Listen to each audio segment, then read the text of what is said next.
ਵਾਹਿਗੁਰੂ ਜੀ ਕਾ ਖਾਲਸਾ ਵਾਹਿਗੁਰੂ ਜੀ ਕੀ ਫਤਿਹ। ਵਾਹਿਗੁਰੂ ਜੀ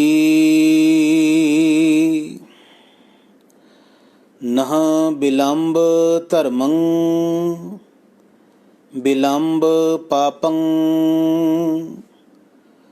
ਦ੍ਰਿੜੰਤ ਨਾਮੰ ਤਜੰਤ ਲੋਭੰ शरण संतं किल बिख नासं प्राप्तं धर्म लक्षण नानक जिह सुप्रसन्न माधव है। सतगुरु जी ने इस श्लोक दे विच धर्म के लक्षणों का जिक्र किया है। आम तौर पर संसार दे विच ये गल वेखण विच आउंदी है कि मनुख धर्म का केवल लिबास पा के अपने आप नूं धार्मिक समझण लग पैंदा है, लेकिन उस लिबास नूं धारण करन तो बाद भी मनुख दे जीवन दे विचों विकार दूर नहीं हुंदे। धन गुरु ग्रंथ साहिब जी ने धर्म नूं विखावे का विषय नहीं बल्कि धर्म नूं करनी का विषय आख्या है। तो अज दे श्लोक दे विच सतगुरु जी ने धर्म के लक्षण के बारे पहली निशानी दसी कि किसी मनुख के जीवन विच धर्म है, इहदा बोध किवें होवेगा। गुरुदेव जी के बचन हैं, नह बिलंब धर्मं, वो कदी भी धर्म कमाण वास्ते ढिल नहीं करेगा। किधरे भी कोई धर्म का कारज होवे, कोई चंगा कारज होवे, कोई नेक कारज होवे जां अपना फर्ज अपनी ड्यूटी होवे, उन्हों निभाउण दे विच वो कदी बिलंब नहीं करेगा। बिलंब का भाव है देर, ढिल मठ करनी, बल्कि बिलंब पापं, पापां वल्लों वो सदा ढिल करी रखेगा। भाव चंगा काम करन विच ये गल आखेगा कि इस काम नूं मैं अज ही हुणे ही करदा हाँ, ते जदों पाप दी विचार जीवन विच आवे ते पाप नूं सदा कल ते पावेगा। भाव कल कल करदे उस पाप तो बचेगा। पाप तो अपने आप नूं बचाउण वास्ते पाप वल्लों ढिल करेगा। नह बिलंब धर्मं बिलंब पापं, ये पहले लक्षण हैं। दृढ़ंत नामं तजंत लोभं, अपने हिरदे दे विच नाम नूं दृढ़ करना। सत्संगियो गुरु ग्रंथ साहिब जी दे विच जदों नाम की गल आवेगी तो नाम नूं जपण का उपदेश भी है ते नाम नूं जप जप के हिरदे दे विच दृढ़ करन का उपदेश भी है। गुरु ग्रंथ साहिब जी की पावन बाणी ने जिथे नाम नूं जपण का उपदेश सानू बख्शिश कीता है, उत्थे धन गुरु ग्रंथ साहिब जी ने ही सानू ये बोल भी आखे हैं कि नाम नूं हिरदे विच पक्का करो। ये ना होवे रसना तो जीवन पर जपदे रहो, पर जो जप रहे हो वो तुहाडे हिरदे विच पक्का ना होवे। अज संसार भर दे विच असीं वेखदे हां धर्म दे नाम दे उत्ते बहुत परमात्मा दे नाम दा सिमरन जाप विश्व भर विच चल रहा है, पर जितना लोग जपदे हन मनुखां दे जीवन विच कमाई उतनी नहीं। गुरु अर्जुन देव महाराज आखदे कि इंसान जे नाम नूं जपदियां जपदियां नाम नूं हिरदे विच दृढ़ कर लवे, पक्का कर लवे, दृढ़ंत नामं, ते इहदे नाल नाम दी ही बरकत नाल उहदे जीवन विचों लालच, उहदे जीवन दे विचों लोभ ये निकल जावेगा। लोभ नूं त्यागना शुरू कर देवेगा। एक छोटा जिहा सवाल सतगुरु तो पुछिए, पातशाह जी नाम नूं मैं अपने जीवन विच पक्का किवें कर सकदा हाँ, या गुरबाणी नूं मैं पक्का किवें कर सकदा अपने जीवन दे विच। जपदा ते मैं रोज़ हाँ। तुसीं वेखना ऐसे लोग भी संसार विच मिलणगे जो सारा दिन बाणी पढ़दे रहणगे। उन्होंने बहुत जीवन विच अज तक बाणी पढ़ी, बहुत उन्होंने सहज पाठ कीते, कितनी बार सुखमनी साहिब दा पाठ कीता, कितनी बार उन्होंने नितनेम कीता, जो बहुत चंगी गल है। पर सतगुरु जी दी पावन बाणी नूं विचारीए ते बोध हुंदा है कि नाम वो बाणी केवल अभ्यास तक सी, वो अंदर हिरदे दे विच उहदा प्रवेश नहीं होया। मन दे विच ਉਹਦਾ ਪ੍ਰਵੇਸ਼ ਨਹੀਂ ਹੋਇਆ। ਉਹ ਕੰਨਾਂ ਤੱਕ ਤੇ ਆਂਦੀ ਰਹੀ, ਲੇਕਿਨ ਕੰਨਾਂ ਤੋਂ ਅੱਗੇ ਨਾ ਜਾ ਸਕੀ।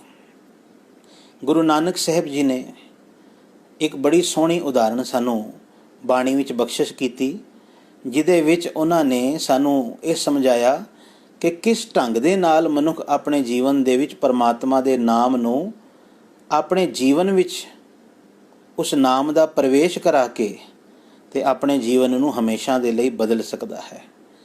ਜੇਕਰ ਗੁਰੂ ਗ੍ਰੰਥ ਸਾਹਿਬ ਜੀ ਦਾ ਸੂਹੀ ਰਾਗ ਪੜ੍ਹੀਏ ਤੇ ਪਾਵਨ ਅੰਗ 728 ਗੁਰੂ ਗ੍ਰੰਥ ਸਾਹਿਬ ਜੀ ਦਾ, ਗੁਰੂ ਨਾਨਕ ਦੇਵ ਜੀ ਦੇ ਬੜੇ ਕਮਾਲ ਦੇ ਬਚਨ, ਭਾਂਡਾ ਧੋਏ ਬੈਸ ਧੂਪ ਦੇਵੋ, ਤੋ ਦੂਧੈ ਕੋ ਜਾਵੋ, ਦੂਧ ਕਰਮ ਫੁਨ ਸੁਰਤ ਸਮਾਇਣ, ਹੋਏ ਨਿਰਾਸ ਜਮਾਵੋ। ਸਤਿਗੁਰੂ ਨੇ ਇੱਥੇ ਵੀ ਬੋਲ ਆਖੇ, ਜਪੋ ਤਾਂ ਏਕੋ ਨਾਮਾ, ਅਵਰ ਨਿਰਾਫਲ ਕਾਮਾ। ਰਹਾਓ ਅੱਗੇ ਵੀ ਸ਼ਬਦ ਚੱਲੇਗਾ, ਏ ਮਨ ਈਟੀ ਹਾਥ ਕਰੋ, ਪੁਨ ਨੇਤਰੋ ਨੀਂਦ ਨਾ ਆਵੇ, ਰਸਨਾ ਨਾਮ ਜਪੋ, ਨਾਮ ਜਪੋ। ਵੇਖੋ ਬੋਲ ਆਖੇ, ਤਬ ਮਥੀਏ ਇਨ ਬਿਦ ਅੰਮ੍ਰਿਤ ਪਾਵੋ। ਇੱਕ ਉਦਾਹਰਣ ਹੋਰ ਦਿੱਤੀ, ਮਨ ਸੰਪਟ ਜਿਤ ਸਤ ਸਰਨਾਵਣ, ਭਾਵਨ ਪਾਤੀ ਤ੍ਰਿਪਤ ਕਰੇ, ਪੂਜਾ ਪ੍ਰਾਣ ਸੇਵਕ ਜੇ ਸੇਵੇ, ਇਨ ਬਿਦ ਸਾਹਿਬ ਰਵਤ ਰਹਿ, ਕਹਿੰਦੇ ਕਹੇ ਕਹੇ ਕਹਿ ਜਾਵੇਂ, ਤੁਮ ਸਰ ਅਵਰ ਨਾ ਕੋਈ, ਭਗਤ ਹੀਣ ਨਾਨਕ ਜਨ ਜੰਪੈ, ਹਉਸਾਲਾ ਹੀ ਸੱਚਾ ਸੋਈ।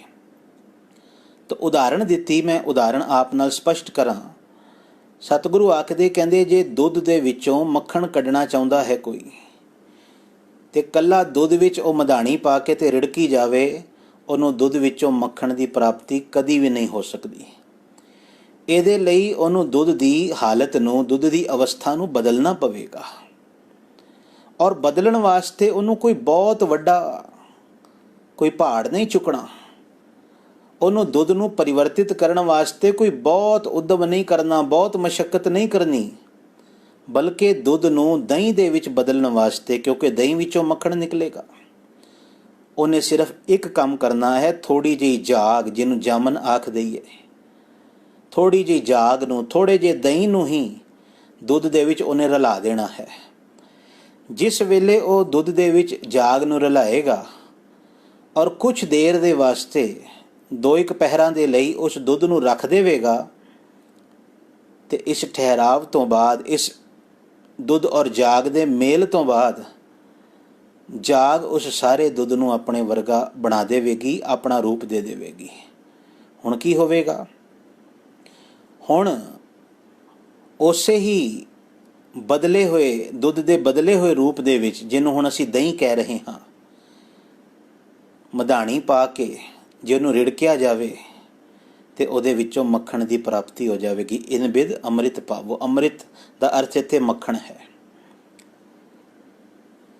ਪਰੰਤੂ ਜੇ ਕੋਈ ਮਨੁੱਖ ਇਸ ਗੱਲ ਦਾ ਅਭਿਮਾਨ ਕਰ ਲਵੇ ਜਾਂ ਇਸ ਗੱਲ ਨੂੰ ਜੀਵਨ ਵਿੱਚ ਪੱਕਾ ਕਰ ਲਵੇ, ਮੇਰੇ ਕੋਲ ਜਾਗ ਤੇ ਹੈ, ਜਾਗ ਇੱਕ ਭਾਂਡੇ ਵਿੱਚ ਹੋਵੇ, ਦੁੱਧ ਦੂਜੇ ਭਾਂਡੇ ਵਿੱਚ ਹੋਵੇ, ਦੋਨਾਂ ਨੂੰ ਨਾਲ ਨਾਲ ਵੀ ਰੱਖ ਦੇਵੇ, ਪਰ ਜਾਗ ਨੂੰ ਦੁੱਧ ਵਿੱਚ ਰਲਾਵੇ ਨਾ, ਤੇ ਸਾਰੀ ਰਾਤ ਦੁੱਧ ਤੇ ਜਾਗ ਦੋਵੇਂ ਨਾਲ ਨਾਲ ਭਾਵੇਂ ਪਏ ਰਹਿਣ, ਦੋਨਾਂ ਦਾ ਸਬੰਧ ਨਹੀਂ ਬਣਿਆ, ਜਾਗ ਦੁੱਧ ਦੇ ਵਿੱਚ ਸ਼ਾਮਲ ਨਹੀਂ ਹੋਈ, ਮਿਲੀ ਨਹੀਂ, ਰਲੀ ਨਹੀਂ, ਦੁੱਧ ਦੁੱਧ ਹੀ ਰਹੇਗਾ, ਦੁੱਧ ਦੇ ਵਿੱਚ ਪਰਿਵਰਤਨ ਨਹੀਂ ਆਉਣ ਵਾਲਾ। ਸਤ ਸੰਗਿਓ, ਇਸ ਉਦਾਹਰਣ ਦੇ ਰਾਹੀਂ ਗੁਰੂ ਨਾਨਕ ਸਾਹਿਬ ਕੀ ਕਹਿਣਾ ਚਾਹੁੰਦੇ ਹਨ ਕਿ ਸਾਡੇ ਕੋਲ ਬਾਣੀ ਰੂਪੀ ਜਾਗ ਤੇ ਹੈ, ਲੇਕਿਨ ਬਾਣੀ ਰੂਪੀ ਜਾਗ ਅਸੀਂ ਇੱਕ ਭਾਂਡੇ ਵਿੱਚ ਰੱਖਦੇ ਹਾਂ ਤੇ ਆਪਣੇ ਕਰਮਾਂ ਰੂਪੀ ਦੁੱਧ ਨੂੰ ਅਸੀਂ ਦੂਜੇ ਭਾਂਡੇ ਵਿੱਚ ਰੱਖਿਆ ਹੋਇਆ ਹੈ। ਗੁਰੂ ਦੇ ਉਪਦੇਸ਼ ਰੂਪੀ ਜਾਗ ਨੂੰ, ਜਿਹਨੂੰ ਸੁਰਤ ਸਮਾਇਣ ਕਿਹਾ ਹੈ, ਸਮਾਇਣ ਕਹਿੰਦੇ ਹਨ ਜਾਗ ਨੂੰ, ਗੁਰੂ ਦੇ ਉਪਦੇਸ਼ ਦੀ ਸੁਰਤ, ਸੋਝੀ, ਅਗਰ ਇਹ ਸੋਝੀ ਬਾਣੀ ਵਿੱਚੋਂ ਸਾਡੇ ਕੋਲ ਨਹੀਂ ਆਈ, ਜਾਂ ਸਾਨੂੰ ਸੋਝੀ ਆ ਵੀ ਗਈ, ਉਸ ਸੋਝੀ ਨੂੰ, ਉਸ ਸਮਝ ਨੂੰ, ਉਸ ਗਿਆਨ ਨੂੰ ਜੇ ਅਸੀਂ ਆਪਣੇ ਕਰਮਾਂ ਰੂਪੀ ਦੁੱਧ ਵਿੱਚ ਨਹੀਂ ਰਲਾਇਆ, ਤੇ ਉਹ ਗਿਆਨ ਇੱਕ ਜਗ੍ਹਾ ਪਿਆ ਰਹੇਗਾ, ਸਾਡੇ ਕਰਮ ਉਸੇ ਤਰ੍ਹਾਂ ਹੀ ਚੱਲਦੇ ਰਹਿਣਗੇ। ਇਹੀ ਕਾਰਨ ਜੇ ਸੰਸਾਰ ਦੇ ਵਿੱਚ ਕਿ ਲੋਕੀ ਬਾਣੀ ਪੜ੍ਹਦੇ ਬਹੁਤ ਹਨ, ਬਹੁਤ ਬਾਣੀ ਪੜ੍ਹੀ ਜਾਣਗੇ, ਦਿਨ ਰਾਤ ਪੜ੍ਹੀ ਜਾਣਗੇ, ਲੇਕਿਨ ਉਹਨਾਂ ਦੇ ਜੀਵਨ ਵਿੱਚ ਬਦਲਾਵ ਨਹੀਂ ਆਵੇਗਾ। ਉਹਨਾਂ ਦੀ ਹਾਲਤ ਹੈ, ਉਹਨਾਂ ਕੋਲ ਬਾਣੀ ਰੂਪੀ ਜਾਗ ਤੇ ਹੈ, लेकिन उन्होंने इस जाग ਨੂੰ ਆਪਣੇ ਕਰਮਾਂ ਦੇ ਵਿੱਚ, ਆਪਣੀ ਕਰਨੀ ਦੇ ਵਿੱਚ ਰਲਾਇਆ ਕੋਈ ਨਹੀਂ। ਤੇ ਅੱਜ ਧਰਮ ਦਾ ਜੋ ਲੱਛਣ ਇੱਥੇ ਸਤਿਗੁਰੂ ਜੀ ਨੇ ਦ੍ਰਿੜ ਕਰਾਇਆ, ਦ੍ਰਿੜੰਤ ਨਾਮੰ, ਨਾਮ ਨੂੰ ਜੀਵਨ ਵਿੱਚ ਪੱਕਾ ਕਰਨਾ, ਇਹਦੇ ਅਰਥ ਕੀ ਹਨ ਕਿ ਗੁਰੂ ਨੇ ਜੋ ਉਪਦੇਸ਼ ਮੈਨੂੰ ਬਖਸ਼ਿਸ਼ ਕੀਤਾ ਹੈ, ਉਸ ਉਪਦੇਸ਼ ਨੂੰ ਮੈਂ ਆਪਣੇ ਕਰਮਾਂ ਦੇ ਵਿੱਚ ਸ਼ਾਮਲ ਕਰ ਲਵਾਂ, ਆਪਣੀ ਕਰਨੀ ਦੇ ਵਿੱਚ ਉਸ ਉਪਦੇਸ਼ ਨੂੰ ਲੈ ਕੇ ਆ ਜਾਵਾਂ, ਤੇ ਫਿਰ ਇਹਦੇ ਨਾਲ ਮੇਰਾ ਜੀਵਨ ਰੂਪੀ ਦੁੱਧ, ਮੇਰੇ ਕਰਮ ਰੂਪੀ ਦੁੱਧ ਬਦਲ ਕੇ ਉਹਨਾਂ ਵਿੱਚ ਠਹਿਰਾਵ ਆਵੇਗਾ। ਆਪ ਵੇਖੋ ਨਾ, ਦੁੱਧ ਭਾਂਡੇ ਵਿੱਚ ਪਿਆ ਹੋਵੇ, ਉਹਦੇ ਬਾਹਰ ਡੁੱਲਣ ਦਾ ਖਤਰਾ ਰਹਿੰਦਾ ਹੈ, ਪਰ ਜੇ ਉਸੇ ਭਾਂਡੇ ਵਿੱਚ ਦਹੀਂ ਹੋਵੇ, ਉਹੀ ਦੁੱਧ ਦਹੀਂ ਬਣ ਜਾਵੇ ਤੇ ਦਹੀਂ ਸਥਿਰ ਹੋ ਜਾਂਦਾ ਹੈ, ਸਟੇਬਲ ਹੋ ਜਾਂਦਾ ਹੈ। ਇੱਕ ਤੇ ਨਾਮ ਨੂੰ ਦ੍ਰਿੜ ਕਰਨ ਤੋਂ ਬਾਅਦ ਜੀਵਨ ਦੇ ਵਿੱਚ ਸਹਿਜ ਆਏਗਾ, ਅਡੋਲਤਾ ਵੀ ਆਏਗੀ, ਤੇ ਯਕੀਨ ਜਾਣਨਾ ਅਡੋਲ ਅਵਸਥਾ ਦੇ ਵਿੱਚ ਸਹਿਜ ਵਿੱਚ ਜਪਿਆ ਹੋਇਆ ਨਾਮ ਤਤ ਦੀ ਪ੍ਰਾਪਤੀ ਕਰਾਵੇਗਾ। ਉਸ ਤਤ ਦਾ ਇੱਕ ਉਲੇਖ ਇੱਥੇ ਇਹ ਕੀਤਾ ਕਿ ਮਨੁੱਖ ਦੇ ਜੀਵਨ ਦੇ ਵਿੱਚੋਂ ਲੋਭ ਨਿਕਲ ਜਾਵੇਗਾ, ਲਾਲਚ ਨਿਕਲ ਜਾਵੇਗਾ। ਦ੍ਰਿੜੰਤ ਨਾਮੰ ਤਜੰਤ ਲੋਭੰ, ਲੋਭ ਨੂੰ ਉਹ ਤਿਆਗ ਦੇਵੇਗਾ। ਸ਼ਰਨ ਸੰਤੰ ਕਿਲ ਬਿਖ ਨਾਸੰ, ਪ੍ਰਾਪਤੰ ਧਰਮ ਲਖਿਆਣ, ਸੰਤਾਂ ਦੀ ਸ਼ਰਨ ਵਿੱਚ ਜਾ ਕੇ ਤੇ ਪਾਪਾਂ ਦਾ ਨਾਸ ਕਰ ਲੈਣਾ। ਸ਼ਰਨ ਸੰਤੰ ਕਿਲ ਬਿਖ ਨਾਸੰ, ਗੁਰਮੁਖਾਂ ਦੀ ਸੰਗਤ ਵਿੱਚ, ਨਾਮ ਜਪਣ ਵਾਲਿਆਂ ਦੀ ਸੰਗਤ ਵਿੱਚ ਜਾ ਕੇ ਜਦੋਂ ਕੋਈ ਆਪਣੇ ਪਾਪਾਂ ਦਾ, ਕਿਲਵਿਖ ਪਾਪ, ਉਹਨਾਂ ਦਾ ਨਾਸ ਕਰਦਾ ਹੈ, ਸਮਝ ਲੈਣਾ ਪ੍ਰਾਪਤੰ ਧਰਮ ਲਖਿਆਣ, ਉਹਨੂੰ ਧਰਮ ਦੇ ਲੱਛਣ, ਉਹਨੂੰ ਧਰਮ ਦੇ ਸਿੰਪਟਮਸ ਉਹਦੇ ਜੀਵਨ ਵਿੱਚ ਆ ਗਏ। ਕੋਈ ਰੋਗ ਹੋਵੇ ਨਾ, ਤੇ ਡਾਕਟਰ ਸਭ ਤੋਂ ਪਹਿਲੇ ਪੁੱਛਦਾ ਹੈ ਤੈਨੂੰ ਸਿੰਪਟਮਸ ਕੀ ਫੀਲ ਹੁੰਦੇ ਹਨ, ਕੀ ਲੱਛਣ ਹਨ ਤੇਰੇ ਵਿੱਚ, ਤੇ ਉਸ ਤੋਂ ਆਈਡੈਂਟੀਫਾਈ ਕੀਤਾ ਜਾਂਦਾ ਹੈ ਕਿ ਇਹਦੇ ਜੀਵਨ ਵਿੱਚ ਕਿਹੜਾ ਰੋਗ ਹੈ। ਇਸੇ ਤਰ੍ਹਾਂ ਜਿਸ ਮਨੁੱਖ ਦੇ ਜੀਵਨ ਦੇ ਵਿੱਚ ਧਰਮ ਵਾਸਤੇ ਦੇਰੀ ਨਹੀਂ, ਪਾਪ ਵਾਸਤੇ ਦੇਰੀ ਹੋਵੇਗੀ, ਧਰਮ ਤੇ ਅੱਜ ਹੀ ਕਰੇਗਾ ਤੇ ਪਾਪ ਨੂੰ ਕੱਲ ਤੇ ਟਾਲੀ ਜਾਵੇਗਾ, ਨਾਮ ਨੂੰ ਜੀਵਨ ਵਿੱਚ ਪੱਕਾ ਕਰੇਗਾ, ਨਾਮ ਨੂੰ, ਉਪਦੇਸ਼ ਨੂੰ ਕਰਨੀ ਵਿੱਚ ਲੈ ਆਵੇਗਾ, ਔਰ ਲੋਭ ਨੂੰ ਤਿਆਗ ਦੇਵੇਗਾ, ਗੁਰਮੁਖਾਂ ਦੀ ਸੰਗਤ ਵਿੱਚ ਜਾ ਕੇ ਆਪਣੇ ਪਾਪਾਂ ਤੋਂ ਤੌਬਾ ਕਰੇਗਾ। ਗੁਰੂ ਅਰਜੁਨ ਦੇਵ ਜੀ ਆਖਦੇ, ਕਹਿੰਦੇ ਸਮਝ ਲੈਣਾ ਉਹਨੂੰ ਧਰਮ ਦੇ ਲੱਛਣ ਪ੍ਰਾਪਤ ਹੋ ਗਏ, ਉਹ ਧਾਰਮਿਕ ਬਣ ਗਿਆ। ਪਰੰਤੂ ਇਹ ਦਾਤ ਕੀ ਸਾਰਿਆਂ ਨੂੰ ਮਿਲਦੀ ਹੈ? ਸਤਿਗੁਰੂ ਕਹਿੰਦੇ ਬਿਲਕੁਲ ਨਹੀਂ। ਨਾਨਕ ਜਿਹ ਸੁਪ੍ਰਸੰਨ ਮਾਧਵ ਹੈ, ਨਾਨਕ ਸੰਬੋਧਨ ਕਾਰਕ ਵਿੱਚ ਪੜਾਂਗੇ, ਭਾਵ ਹੇ ਨਾਨਕ, ਉਸ ਮਨੁੱਖ ਨੂੰ ਇਹ ਦਾਤ ਪ੍ਰਾਪਤ ਹੁੰਦੀ ਹੈ ਜਿਸ ਦੇ ਉੱਤੇ ਪਰਮਾਤਮਾ ਪ੍ਰਸੰਨ ਹੋ ਜਾਵੇ। ਜਿਹ ਸੁਪ੍ਰਸੰਨ ਮਾਧਵ ਹੈ, ਮਾਧਵ, ਮਾਧਵ ਔਰ ਮਾਧਵ ਹੈ, ਇਹ ਦੋ ਸ਼ਬਦ ਗੁਰੂ ਗ੍ਰੰਥ ਸਾਹਿਬ 'ਚ ਆਣਗੇ। ਕਿਧਰੇ ਮਾਧਵੇ ਵੀ ਆਏਗਾ, ਸੰਬੋਧਨ ਵਿੱਚ ਵੀ ਆਵੇਗਾ, ਤੇ ਕਿਧਰੇ ਕਰਮ ਕਾਰਕ ਵਿੱਚ ਵੀ ਆਵੇਗਾ, ਕਿਧਰੇ ਕਰਤਾ ਕਾਰਕ ਵਿੱਚ ਵੀ ਆਵੇਗਾ। ਇਹ ਵਿਆਕਰਣ ਹੈ ਗੁਰਬਾਣੀ ਦੀ। ਇੱਥੇ ਜੋ ਮਾਧਵ ਹੈ ਸ਼ਬਦ ਆਇਆ ਹੈ, ਮਾਧਵ ਦੇ ਅਰਥ ਮੈਂ ਕਰ ਦੇਵਾਂ। ਮਾਂ ਤੇ ਧਵ, ਮਾਂ ਕਹਿੰਦੇ ਹਨ ਮਾਇਆ ਨੂੰ, ਔਰ ਧਵ ਕਹਿੰਦੇ ਹਨ ਭਰਤਾ, ਭਾਵ ਪਤੀ ਨੂੰ, ਖਸਮ ਨੂੰ। ਮਾਇਆ ਦਾ ਪਤੀ, ਮਾਇਆ ਦਾ ਸਵਾਮੀ ਅਰਥਾਤ ਪਰਮਾਤਮਾ। ਜਿਸ ਦੇ ਉੱਤੇ ਮਾਇਆ ਦਾ ਉਹ ਪਤੀ, ਮਾਇਆ ਦਾ ਧਵ ਪਰਮਾਤਮਾ ਪ੍ਰਸੰਨ ਹੋ ਜਾਵੇ, ਉਹਨੂੰ ਆਪਣੇ ਜੀਵਨ ਦੇ ਵਿੱਚ ਧਰਮ ਦੇ ਇਹ ਲੱਛਣ ਮਿਲ ਜਾਂਦੇ ਹਨ। ਉਹ ਧਰਮ ਵਿੱਚ ਕਦੀ ਢਿੱਲ ਨਹੀਂ ਵਰਤਦਾ, ਪਾਪ ਵਿੱਚ ਸਦਾ ਢਿੱਲ ਵਰਤਦਾ ਹੈ। ਨਾਮ ਨੂੰ ਜੀਵਨ ਦੇ ਵਿੱਚ ਦ੍ਰਿੜ ਕਰਦਾ ਹੈ ਔਰ ਲੋਭ ਨੂੰ ਜੀਵਨ ਵਿੱਚੋਂ ਕੱਢਦਾ ਹੈ। ਗੁਰਮੁਖਾਂ ਦੀ ਸੰਗਤ ਵਿੱਚ ਆ ਕੇ ਆਪਣੇ ਪਾਪਾਂ ਦਾ ਨਾਸ ਕਰਦਾ ਹੈ। ਧਰਮ ਦੇ ਇਹ ਲੱਛਣ ਉਹਨੂੰ ਮਿਲਦੇ ਹਨ ਜਿਹਦੇ ਉੱਤੇ ਪਰਮਾਤਮਾ, ਮਾਇਆ ਦਾ ਪਤੀ ਪਰਮਾਤਮਾ ਪ੍ਰਸੰਨ ਹੋ ਜਾਵੇ। ਮਿਰਤ ਮੋਹੰ ਅਲਪ ਬੁੱਧਿਯੰ ਰਚੰਤ ਬਨਿਤਾ ਬਿਨੋਦ ਸਾਹੰ। ਮਿਰਤ ਮੋਹੰ, ਮਿਰਤ ਸ਼ਬਦ ਦਾ ਅਰਥ ਹੈ ਝੂਠੀ ਚੀਜ਼, ਨਾਸ਼ਵੰਤ ਪਦਾਰਥ। ਮੋਹੰ ਦਾ ਅਰਥ ਹੈ ਮੋਹ, ਪਕੜ। ਨਾਸ਼ਵੰਤ ਪਦਾਰਥਾਂ ਦਾ ਮੋਹ।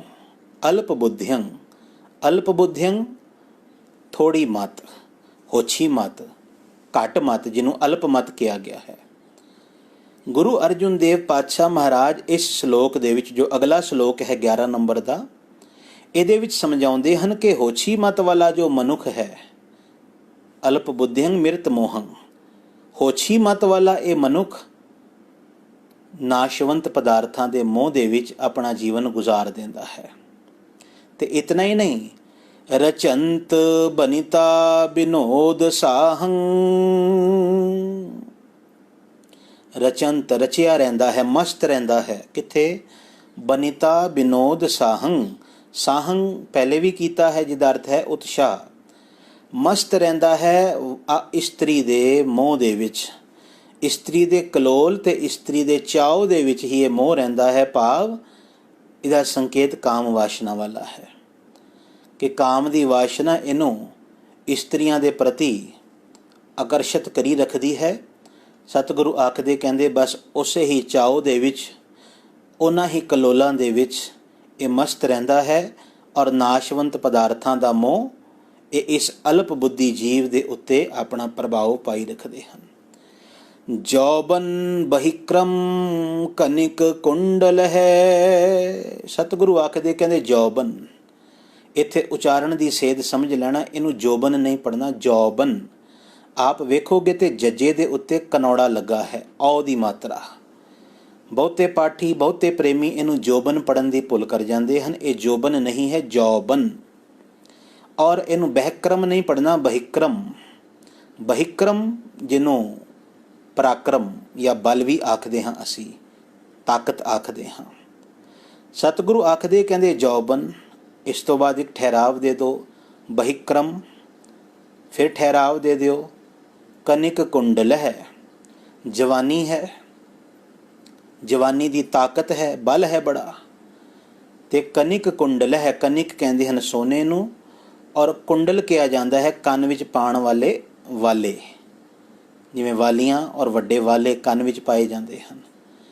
ਕਿ ਮਨੁੱਖ ਜਵਾਨੀ ਦੇ ਬਲ ਵਿੱਚ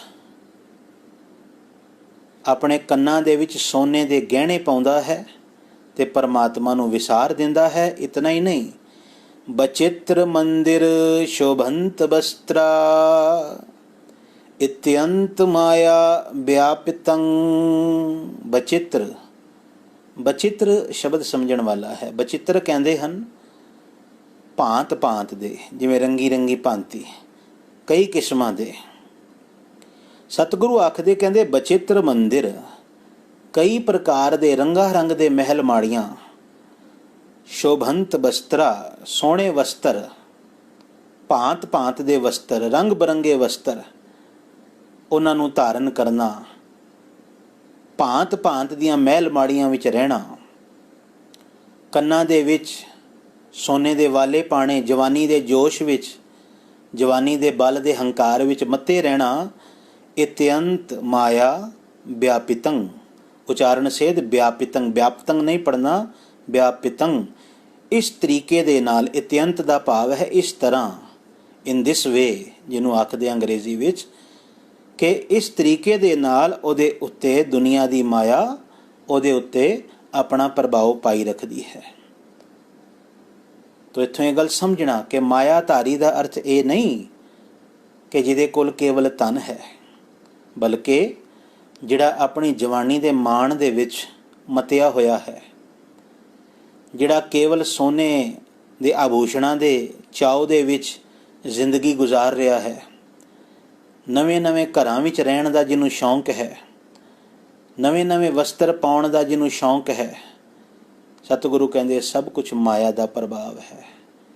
ਤੇ ਇੱਥੇ ਮੈਂ ਇੱਕ ਬੇਨਤੀ ਹੋਰ ਕਰਦਿਆਂ, ਗੁਰਬਾਣੀ ਨੇ ਕਿਧਰੇ ਵੀ ਇਹ ਨਹੀਂ ਕਿਹਾ ਕਿ ਤੂੰ ਸੋਹਣੇ ਘਰਾਂ ਵਿੱਚ ਨਾ ਰਹਿ, ਬਲਕਿ ਇਹ ਕਿਹਾ, ਜਿਹ ਪ੍ਰਸਾਦ ਬਸੇ ਸੁਖ ਮੰਦਰ, ਤਿਸੇ ਧਿਆਏ ਸਦਾ ਮਨ ਅੰਦਰ। ਜਿਸ ਰੱਬ ਨੇ ਤੈਨੂੰ ਬਹੁਤ ਸੋਹਣਾ ਘਰ ਦਿੱਤਾ, ਬਹੁਤ ਵੱਡਾ ਘਰ ਦਿੱਤਾ, ਐਸਾ ਘਰ ਦੂਜਿਆਂ ਦੇ ਕੋਲ ਨਹੀਂ। ਤੇ ਤੂੰ ਇੱਕ ਕੰਮ ਕਰ, ਜਿਹਦੀ ਕਿਰਪਾ ਦੇ ਨਾਲ ਤੂੰ ਸੋਹਣੇ ਘਰ ਵਿੱਚ ਹੈ ਨਾ, ਤੇ ਤੇਰੇ ਹਿਰਦੇ ਘਰ ਵਿੱਚ ਕੌਣ ਹੋਵੇ? ਉਹ ਜਿਹਨੇ ਤੈਨੂੰ ਘਰ ਦਿੱਤਾ। ਜਿਹ ਪ੍ਰਸਾਦ ਆਭੂਖਨ ਪਹਿਰੀਜੈ, ਮਨ ਤਿਸ ਸਿਮਰਤ ਕਿਉਂ ਆਲਸ ਕੀਜੈ। ਜਿਹਨੇ ਤੈਨੂੰ ਬਹੁਤ ਸੋਹਣੇ ਸੋਹਣੇ ਆਭੂਸ਼ਣ ਗਹਿਣੇ ਪਾਉਣ ਵਾਸਤੇ ਦਿੱਤੇ, ਉਹਨੂੰ ਸਿਮਰਨ ਲੱਗਿਆਂ ਤੂੰ ਢਿੱਲ ਨਾ ਕਰ, ਆਲਸ ਨਾ ਕਰ। ਕਹਿਣ ਤੋਂ ਮੁਰਾਦ ਉਦਾਹਰਣਾਂ ਕਈ ਹਨ ਕਿ ਜਿਸ ਪਰਮਾਤਮਾ ਨੇ ਸਭ ਕੁਝ ਦਿੱਤਾ, ਜੇ ਦਾਤ ਦੇ ਨਾਲ ਦਾਤਾ ਵੀ ਯਾਦ ਆ ਗਿਆ, ਜੇ ਦਾਤ ਨੂੰ ਵੇਖ ਕੇ ਤੇ ਦਾਤੇ ਦਾ ਸ਼ੁਕਰਾਨਾ ਜੀਵਨ ਚੋਂ ਨਿਕਲ ਰਿਹਾ ਹੈ, ਗੁਰੂ ਅਰਜਨ ਦੇਵ ਜੀ ਕਹਿੰਦੇ ਕਿਸੇ ਤਰੀਕੇ ਨਾਲ ਮਾਇਆ ਦਾਤੇ ਔਰ ਦਾਤਾਂ ਦੇ ਵਿੱਚ ਆ ਹੀ ਨਹੀਂ ਸਕਦੀ। ਦਾਤ ਵੀ ਉਸ ਦਾਤੇ ਦੀ ਪ੍ਰਤੀਤ ਹੋਵੇਗੀ ਤੇ ਦਾਤਾ ਨੂੰ ਵਰਤਦਿਆਂ ਦਾਤਾ ਚੇਤੇ ਆਵੇਗਾ। ਸਤਸੰਗਿਓ, ਸਮੱਸਿਆ ਤੇ ਉਸ ਦਿਨ ਖੜੀ ਹੁੰਦੀ ਹੈ ਜਦੋਂ ਦਾਤ ਪਿਆਰੀ ਵਿਸਰਿਆ ਦਾਤਾਰਾ ਵਾਲੀ ਹਾਲਤ ਜੀਵਨ 'ਚ ਬਣ ਜਾਂਦੀ ਹੈ। ਦਾਤਾਂ ਆ ਗਈਆਂ ਜੀਵਨ ਦੇ ਵਿੱਚ, ਉਹਨਾਂ ਨੇ ਦਾਤੇ ਨੂੰ ਭੁਲਾ ਦਿੱਤਾ। ਇਹਨੂੰ ਕਹਿੰਦੇ ਇਤਿਅੰਤ ਮਾਇਆ ਵਿਆਪਿਤੰ। ਇਸ ਤਰ੍ਹਾਂ ਫਿਰ ਮਾਇਆ ਆਪਣਾ ਪ੍ਰਭਾਵ ਪਾਉਂਦੀ ਹੈ। ਹੁਣ ਮਾਇਆ ਤੋਂ ਬਚਣ ਦੇ ਲਈ ਅਰਦਾਸ ਕੀ ਕੀਤੀ ਗਈ? ਕਿਉਂਕਿ ਜਿਹਦੇ ਹੁਕਮ 'ਚ ਮਾਇਆ ਆਈ ਨਾ, ਉਹਦੇ ਹੁਕਮ ਦੇ ਵਿੱਚ ਹੀ ਇਸ ਮਾਇਆ ਤੋਂ ਛੁਟਕਾਰਾ ਵੀ ਹੋਣਾ ਹੈ। ਤਾਂ ਤੇ ਫਿਰ ਉਹਦੇ ਅੱਗੇ ਅਰਦਾਸ ਕੀਤੀ ਗਈ, ਹੇ ਅਚੁੱਤ ਸ਼ਰਨ ਸੰਤ ਨਾਨਕ, ਭੋ ਭਗਵਾਨਏ ਨਮః। ਉਚਾਰਨ ਦੀ ਇੱਕ ਮੈਂ ਸੇਧ ਆਪ ਨਾਲ ਸਾਂਝੀ ਕਰਦਿਆਂ, ਇਹਨੂੰ ਭਗਵਾਨੇ ਨਹੀਂ ਪੜ੍ਹਨਾ। ਬਹੁਤੇ ਪਾਠੀਆਂ ਨੂੰ ਮੈਂ ਸੁਣਿਆ ਹੈ ਭਗਵਾਨੇ ਪੜ੍ਹ ਜਾਂਦੇ ਹਨ। ਨਹੀਂ, ਉਚਾਰਨ ਗਲਤ ਹੈ, ਭਗਵਾਨਏ। ਆਪ ਜੀ ਪੜ੍ਹੋ ਮੇਰੇ ਪਿੱਛੇ ਇੱਕ ਵਾਰ, ਭਗਵਾਨਏ। ਇਹਦਾ ਉਚਾਰਨ ਇਹ ਰੱਖਣਾ ਹੈ। ਹੇ ਅਚੁੱਤ, ਅਚੁੱਤ ਦੇ ਅਸੀਂ ਅਰਥ ਪਿੱਛੇ ਵੀ ਕਰ ਚੁੱਕੇ ਹਾਂ, ਅਬਿਨਾਸੀ। ਸਤਸੰਗਿਓ, ਆਪ ਜੀ ਨੂੰ ਮੈਂ ਇੱਕ ਬੇਨਤੀ ਚਲੋ ਹੋਰ ਕਰ ਦੇਵਾਂ। ਆਪ ਜੀ ਜਿਹੜੇ ਘਰਾਂ ਵਿੱਚ ਲਾਈਵ ਦੇਖ ਰਹੇ ਹੋ ਜਾਂ ਬਾਅਦ ਦੇ ਵਿੱਚ ਜਦੋਂ ਆਪ ਜੀ YouTube ਚੈਨਲ 'ਤੇ ਇਸ ਵੀਡੀਓ ਨੂੰ ਦੇਖੋਗੇ, ਤੇ ਆਪ ਜੀ ਯਤਨ ਕਰਿਓ। ਗੁਰੂ ਗ੍ਰੰਥ ਸਾਹਿਬ ਵਿੱਚ ਨਾ ਕੁਝ ਸ਼ਬਦ ਐਸੇ ਹਨ ਜਿਨ੍ਹਾਂ ਦੇ ਅਰਥ ਕਦੀ ਵੀ ਨਹੀਂ ਬਦਲਦੇ। ਹਾਂ, ਕਾਰਕ ਬਦਲ ਜਾਂਦਾ ਹੈ, ਲੇਕਿਨ ਮੂਲ ਅਰਥ ਕਦੀ ਵੀ ਨਹੀਂ ਬਦਲਦੇ। 200-250 ਦੇ ਕਰੀਬ ਉਹ ਸ਼ਬਦ ਐਸੇ ਹਨ ਜਿਨ੍ਹਾਂ ਦੇ ਅਰਥ ਜੇ ਤੁਹਾਨੂੰ ਯਾਦ ਹੋ ਗਏ ਤੇ ਤੁਹਾਨੂੰ ਗੁਰੂ ਗ੍ਰੰਥ ਸਾਹਿਬ ਜੀ ਦਾ ਪਾਠ ਕਰਨ ਲੱਗਿਆਂ ਕਿਸੇ ਸਟੀਕ ਦੀ ਲੋੜ ਨਹੀਂ ਪਵੇਗੀ, ਅਰਥਾਂ ਨੂੰ ਵੇਖਣ ਦੀ ਲੋੜ ਨਹੀਂ ਪਵੇਗੀ। ਤੁਹਾਨੂੰ ਪਤਾ ਹੋਵੇਗਾ ਕਿ ਇਸ ਸ਼ਬਦ ਦਾ ਅਰਥ ਕੀ ਹੈ। ਉਹਨਾਂ ਹੀ ਸ਼ਬਦਾਂ ਵਿੱਚ ਇੱਕ ਸ਼ਬਦ ਹੈ ਅਚੁੱਤ। ਹੁਣ ਅਚੁੱਤ ਸ਼ਬਦ ਆਪ ਜੀ, ਮੈਂ ਪਹਿਲੇ ਦਿਨ ਬੇਨਤੀ ਕੀਤੀ ਸੀ ਆਪਣੇ ਕੋਲ ਕਾਪੀਆਂ ਜ਼ਰੂਰ ਰੱਖਿਓ। ਤੇ ਤੁਹਾਡੇ ਵਿੱਚੋਂ ਜਿਨ੍ਹਾਂ ਨੇ ਆਪਣੇ ਕੋਲ ਕਾਪੀਆਂ ਰੱਖੀਆਂ ਹਨ ਇਸ ਸਮੇਂ, ਆਪ ਜੀ ਅਚੁੱਤ ਸ਼ਬਦ ਲਿਖੋ ਉੱਥੇ, ਤੇ ਉਹਦੇ ਅੱਗੇ ਉਹਦਾ ਮੀਨਿੰਗ ਲਿਖ ਲਵੋ, ਅਬਿਨਾਸੀ। ਅਬਿਨਾਸੀ ਦਾ ਭਾਵ ਹੈ ਜੋ ਕਦੀ ਮਰਦਾ ਨਹੀਂ, ਜੋ ਕਦੀ ਬਿਨਸਦਾ ਨਹੀਂ। ਅਚੁੱਤ ਸਾਰੇ ਗੁਰੂ ਗ੍ਰੰਥ ਸਾਹਿਬ ਜੀ ਦੇ ਵਿੱਚ ਅਚੁੱਤ ਦਾ ਇਹੀ ਅਰਥ ਹੋਵੇਗਾ ਜਿਤਨੀ ਵਾਰ ਅਚੁੱਤ ਸ਼ਬਦ ਆਵੇਗਾ। ਹਾਂ, ਵੱਖਰੀ ਗੱਲ ਹੈ, ਕਿਧਰੇ ਹੈ ਅਚੁੱਤ ਇਹ ਸੰਬੋਧਨ ਕਾਰਕ ਦੇ ਵਿੱਚ ਹੈ, ਕਿਧਰੇ ਕਰਤਾ ਕਾਰਕ ਵਿੱਚ ਆ ਜਾਵੇਗਾ, ਕਿਧਰੇ ਕਰਨ ਕਾਰਕ ਵਿੱਚ। ਕਾਰਕ ਜ਼ਰੂਰ ਬਦਲ ਜਾਣਗੇ, ਲੇਕਿਨ ਮੂਲ ਮੀਨਿੰਗ ਕਦੀ ਵੀ ਨਹੀਂ ਬਦਲੇਗਾ। ਅਚੁੱਤ ਸ਼ਬਦ ਹੁਣ ਜਦੋਂ ਵੀ ਆਵੇ ਤੇ ਤੁਹਾਨੂੰ ਕੋਈ ਪੁੱਛੇ ਜੀ ਅਚੁੱਤ ਦਾ ਅਰਥ ਕੀ ਹੈ, ਤੁਸੀਂ ਫੌਰਨ ਆਖਣਾ ਜੋ ਮਰਦਾ ਨਹੀਂ। ਬਸ ਇਤਨਾ ਜਿਹਾ ਅਰਥ ਹੈ। ਹੁਣ ਹੇ ਸ਼ਬਦ ਵਰਤਿਆ ਹੈ ਤੇ ਸੰਬੋਧਨ ਹੈ, ਐਕਸਕਲੇਮੇਸ਼ਨ ਮਾਰਕ ਦੇ ਨਾਲ ਇਹਦੀ ਪੰਚੁਏਸ਼ਨ ਹੋਵੇਗੀ। ਹੇ ਅਚੁੱਤ ਭਾਵ ਹੇ ਅਬਨਾਸੀ ਵਾਹਿਗੁਰੂ, ਹੇ ਪਰਮਾਤਮਾ ਤੂੰ ਕਦੀ ਮਰਦਾ ਨਹੀਂ। ਸ਼ਰਨ ਸੰਤ ਨਾਨਕ, ਹੇ ਸੰਤਾਂ ਦੇ ਸਹਾਰੇ ਪਰਮਾਤਮਾ, ਮੈਂ ਨਾਨਕ ਤੇਰੇ ਅੱਗੇ ਅਰਦਾਸ ਕਰਦਾ ਹਾਂ। ਭੋ ਭਗਵਾਨੇ ਨਮః। ਭੋ ਦਾ ਅਰਥ ਵੀ ਹੈ ਹੇ ਭਗਵਾਨ ਜੀ, ਹੇ ਪਰਮਾਤਮਾ ਜੀ, ਮੈਂ ਤੁਹਾਡੇ ਅੱਗੇ ਨਮਸਕਾਰ ਕਰਦਾ ਹਾਂ, ਸੀਸ ਨਿਵਾਉਂਦਾ ਹਾਂ। ਕਿਉਂਕਿ ਜੇ ਮੈਂ ਤੁਹਾਡੇ ਅੱਗੇ ਅਰਦਾਸ ਕਰਾਂਗਾ ਨਾ, ਤੇ ਜਿਸ ਮਾਇਆ ਨੇ ਮੈਨੂੰ ਆਪਣੇ ਪ੍ਰਭਾਵ ਵਿੱਚ ਰੱਖਿਆ ਹੋਇਆ ਹੈ, ਤੁਹਾਡੇ ਅੱਗੇ ਜੇ ਮੈਂ ਜੋਦੜੀ ਕਰਾਂਗਾ, ਤੁਸੀਂ ਮੈਨੂੰ ਮਾਇਆ ਦੇ ਪ੍ਰਭਾਵ ਤੋਂ ਬਚਾ ਲਵੋਗੇ। ਤੁਸੀਂ ਮਾਇਆ ਦੇ ਬੰਧਨਾਂ ਨੂੰ ਫੌਰਨ ਕੱਟ ਕੇ ਤੇ ਮੈਨੂੰ ਆਪਣੇ ਪ੍ਰੇਮ ਦੇ ਬੰਧਨ ਦੇ ਵਿੱਚ ਬੰਨ੍ਹ ਲਵੋਗੇ। ਇਸ ਕਰਕੇ ਭਗਵਾਨ ਜੀ, ਅਬਿਨਾਸੀ ਵਾਹਿਗੁਰੂ ਜੀ, ਮੈਂ ਤੁਹਾਡੇ ਅੱਗੇ ਅਰਦਾਸ ਕਰਦਾ ਹਾਂ। ਆਓ ਅਗਲਾ ਸ਼ਲੋਕ ਕਰੀਏ। ਜਨਮੰ ਤਾਂ ਮਰਣੰ ਹਰਖੰ ਤਾਂ ਸੋਗੰ ਭੋਗੰ ਤਾਂ ਰੋਗੰ। ਆਪ ਜੀ ਨੇ ਧਿਆਨ ਦਿੱਤਾ ਹੋਵੇਗਾ ਜਿਤਨੇ ਸ਼ਬਦ ਇੱਥੇ ਅਸੀਂ ਪੜ੍ਹੇ ਹਨ, ਨਾਊਨਸ ਹਨ ਜਿਹੜੇ, ਸਾਰਿਆਂ ਦੇ ਅਖੀਰਲੇ ਅੱਖਰ ਦੇ ਉੱਤੇ ਟਿੱਪੀ ਲੱਗੀ ਹੋਈ ਹੈ, ਜਿਵੇਂ ਜਨਮੰਗ। ਹੁਣ ਇਹਦਾ ਉਚਾਰਨ ਜਨਮੰਗ ਨਹੀਂ ਕਰਨਾ। ਜਿਹੜੇ ਲੋਕ ਜਨਮੰਗ ਪੜ੍ਹਦੇ ਹਨ ਗੱਗੇ ਦੇ ਨਾਲ, ਉਹ ਉਚਾਰਨ ਦਰੁਸਤ ਨਹੀਂ ਹੁੰਦਾ। ਉਚਾਰਨ ਕਰਾਂਗੇ ਜਨਮੰਗ ਅੰਗ, ਉਹ ਉੱਤੇ ਹੀ ਟਿੱਪੀ ਦੀ ਆਵਾਜ਼ ਆ ਜਾਵੇ, ਜਨਮੰਗ। ਇਹਨੂੰ ਜਨਮੰਗ ਨਹੀਂ ਪੜ੍ਹਨਾ, ਗੱਗੇ ਨਾਲ ਨਹੀਂ। ਅਖੀਰ ਵਿੱਚ ਗੱਗਾ ਨਹੀਂ ਆਉਣਾ ਚਾਹੀਦਾ, ਜਿਵੇਂ ਸੈਭੰਗ, ਸੈਭੰਗ ਨਹੀਂ ਪੜ੍ਹਨਾ। ਗੁਰੂ ਅਰਜੁਨ ਦੇਵ ਸਾਹਿਬ ਸੱਚੇ ਪਾਤਸ਼ਾਹ ਮਹਾਰਾਜ ਇਸ ਸ਼ਲੋਕ ਦੇ ਵਿੱਚ ਹਰ ਚੀਜ਼ ਦੇ ਦੋ ਪੱਖ ਲੈ ਰਹੇ ਹਨ। ਸਤਿਗੁਰੂ ਆਖਦੇ, ਕਹਿੰਦੇ ਜੇ ਜਨਮ ਹੈ ਨਾ, ਜਨਮ ਤਾਂ ਮਰਨਾ, ਤੇ ਫਿਰ ਮੌਤ ਵੀ ਹੈ। ਭਾਵ ਜਿੱਥੇ ਜਨਮ ਹੋਇਆ ਹੈ ਤੇ ਹੁਣ ਜੋ ਜੰਮਿਆ ਹੈ ਉਹਦੀ ਮੌਤ ਵੀ ਜ਼ਰੂਰ ਹੋਵੇਗੀ। ਦੁਨੀਆ ਦੇ ਵਿੱਚ ਕੋਈ ਐਸੀ ਚੀਜ਼ ਨਹੀਂ, ਕੋਈ ਐਸਾ ਵਿਅਕਤੀ ਨਹੀਂ, ਕੋਈ ਐਸੀ ਵਸਤੂ ਨਹੀਂ ਜਿਹੜੀ ਪੈਦਾ ਤੇ ਹੋਈ ਹੈ ਪਰ ਕਦੀ ਨਾਸ਼ ਨਾ ਹੋਵੇ, ਜਿਹੜੀ ਬਣੀ ਤੇ ਹੈ ਪਰ ਕਦੀ ਮਿਟੇ ਨਾ। ਬਲਕਿ ਅਸੀਂ ਉਸ ਦਿਨ ਵੀ ਗੁਰੂ ਤੇਗ ਬਹਾਦਰ ਸਾਹਿਬ ਜੀ ਦਾ ਬੋਲ ਲਿਆ ਸੀ, ਜੋ ਉਪਜਿਓ ਸੋ ਬਿਨਸ ਹੈ। ਜੋ ਪੈਦਾ ਹੋਇਆ ਹੈ, ਜੋ ਬਣਿਆ ਹੈ, ਉਹਦੀ ਮੌਤ ਜ਼ਰੂਰ ਹੋਣੀ ਹੈ। ਜਨਮੰ ਤਾਂ ਮਰਣੰ, ਜੇ ਜਨਮ ਹੈ, ਜਿੱਥੇ ਜਨਮ ਹੈ ਉੱਥੇ ਮੌਤ ਵੀ ਹੈ। ਹਰਖੰ ਤਾਂ ਸੋਗੰ, ਜਿੱਥੇ ਹਰਖ ਹੈ, ਹਰਖ ਕਹਿੰਦੇ ਹਨ ਖੁਸ਼ੀ ਨੂੰ, ਤਾਂ ਸੋਗੰ, ਉੱਥੇ ਸੋਗ ਵੀ ਹੈ। ਭਾਵ ਉੱਥੇ ਦੁੱਖ ਵੀ ਹੈ, ਖੁਸ਼ੀ ਹੈ ਤੇ ਗਮ ਵੀ ਹੈ।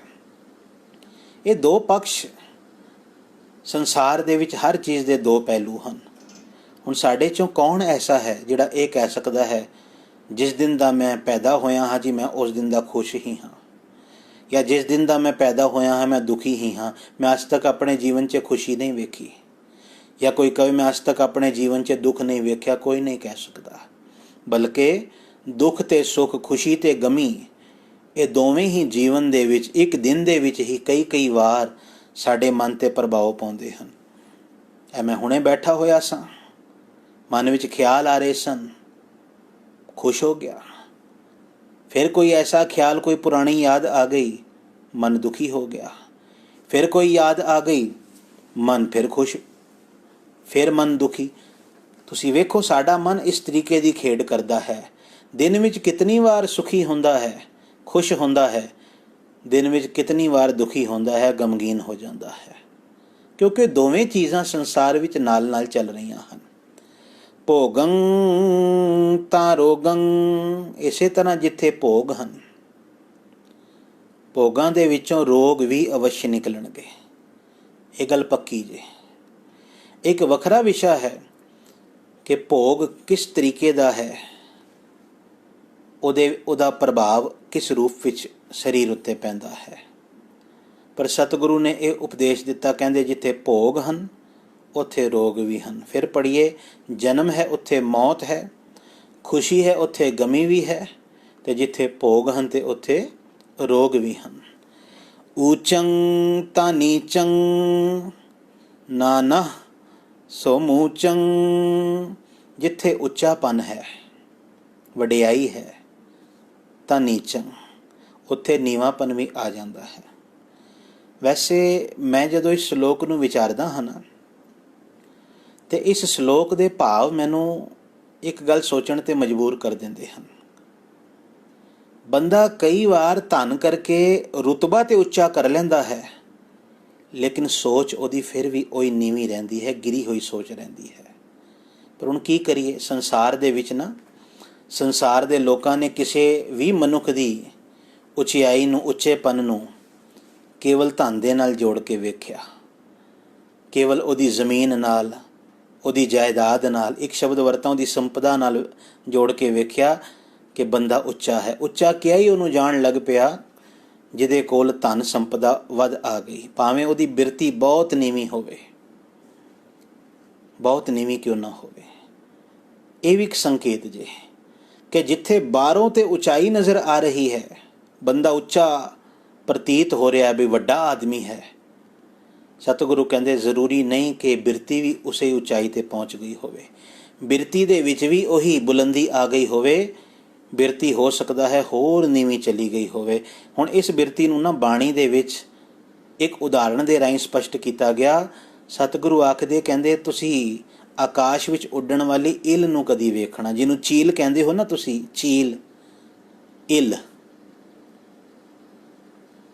ते इल भावें उड़दी बहुत उच्चा है ते आकाश विच उड़दी हुई उस इल नूं वेख के लगदा है बई इहदे नालों वध ते सहज विच कोई है ही नहीं। आ वेखना खंभ नहीं मारदी ओ इल, बल्कि हवा विच बड़े आराम दे नाल इंज तैर रही हुंदी है, जमीन तो बहुत उच्ची है। ते जदों लोग उहदे वल वेखदे हैं इंज लगदा भी आनंद दे विच तैरदी पई है। पर सतगुरु कहंदे जिथे डिठा मिर्तको इल बहिठी आए। पर उस इल दी सुरत विच की है, उहदी निगाह कित्थे है? उहदी निगाह है मुरदियां दे उत्ते। गुरु ग्रंथ साहिब दी बाणी ने कहा, कहंदे उस इल दे उस अवस्था नूं वेख के, ਉਹਦੇ उस रूप ਨੂੰ ਵੇਖ के ते किधरे भुलेखा ना खा जावीं बई ये इल वेख हुण सहज विच चली गई, आनंद विच चली गई। ज्यों ਉਹਦੀ दृष्टि दे विच मुरदार आया, ज्यों ਉਹਦੀ दृष्टि दे विच ਉਹਦਾ शिकार आया, गुरुदेव जी आखदे कहंदे फौरन आएगी झपट्टा मार के ते उस जीव नूं अपना शिकार बना लवेगी, मुरदार खाण लग पवेगी। दसो हुण ਉਹ अडोलता ਉਹ सहजता किथे चली गई? ऊचंग ਤਾਂ ਨੀਚੰ ਨਾਨਾ ਸੋ ਮੂਚੰ। ਹੁਣ ਜਿਨ੍ਹਾਂ ਕੋਲ ਘਰ ਵਿੱਚ ਸੈਂਚੀਆਂ ਹਨ ਜਾਂ ਬਾਣੀ ਜੋ ਸਾਹਮਣੇ ਰੱਖ ਕੇ ਪੜ੍ਹ ਰਹੇ ਹਨ, ਤੁਸੀਂ ਵੇਖਣਾ ਨੰਨੇ ਨੂੰ ਕੰਨਾ, ਫਿਰ ਨੰਨੇ ਨੂੰ ਕੰਨਾ, ਤੇ ਨੰਨੇ ਦੇ ਪੈਰ ਦੇ ਵਿੱਚ ਇੱਕ ਨਿਸ਼ਾਨ ਲੱਗਾ ਹੈ। ਇਸ ਨਿਸ਼ਾਨ ਨੂੰ ਹਲੰਤ ਕਿਹਾ ਜਾਂਦਾ ਹੈ, ਹਲੰਤ। ਤੇ ਜਿਸ ਵੇਲੇ ਇਹ ਨਿਸ਼ਾਨ ਆਵੇ ਤੇ ਇਹ ਹਾਹੇ ਦੀ ਆਵਾਜ਼ ਦੇਵੇਗਾ। ਹੁਣ ਇਹਦਾ ਉਚਾਰਨ ਨਾਨਾ ਨਹੀਂ ਪੜਨਾ। ਜੇ ਨਾਨਾ ਹੁੰਦਾ, ਨਾਨਾ ਸ਼ਬਦ ਬਾਣੀ 'ਚ ਆਉਂਦਾ ਹੈ, ਨਾਨਾ ਰੂਪ, ਨਾਨਾ ਜਾ ਕੇ ਰੰਗ, ਉੱਥੇ ਦੋਨਾਂ ਕੰਨਿਆਂ ਦੇ ਉੱਤੇ ਬਰਾਬਰ ਵਜ਼ਨ ਪਾਣਾ ਹੈ। ਨਾਨਾ, ਨਾਨਾ ਦਾ ਭਾਵ ਹੈ ਕਈ ਪ੍ਰਕਾਰ ਦੇ, ਬਹੁਤੇ। ਪਰ ਜਦੋਂ ਜਿਵੇਂ ਹਿੰਦੀ ਵਿੱਚ ਨੰਨ੍ਹਾ ਲਿਖਦੇ, ਨੰਨ੍ਹਾ, ਨੰਨ੍ਹਾ ਦਾ ਭਾਵ ਕੀ ਹੈ? ਛੋਟਾ। ਤੇ ਗੁਰਬਾਣੀ ਦੇ ਵਿੱਚ ਜਦੋਂ ਛੋਟੇ ਦੀ ਗੱਲ ਆਵੇਗੀ ਔਰ ਨਾਨਾ ਸ਼ਬਦ ਹੋਏਗਾ, ਹਮੇਸ਼ਾ ਹਲੰਤ ਆਵੇਗਾ। ਉੱਥੇ ਪੜਾਂਗੇ ਨਾਨਾ। ਨਾਨਾ ਦਾ ਭਾਵ ਹੈ ਨੰਨਾ, ਭਾਵ ਛੋਟਾ ਜਿਹਾ।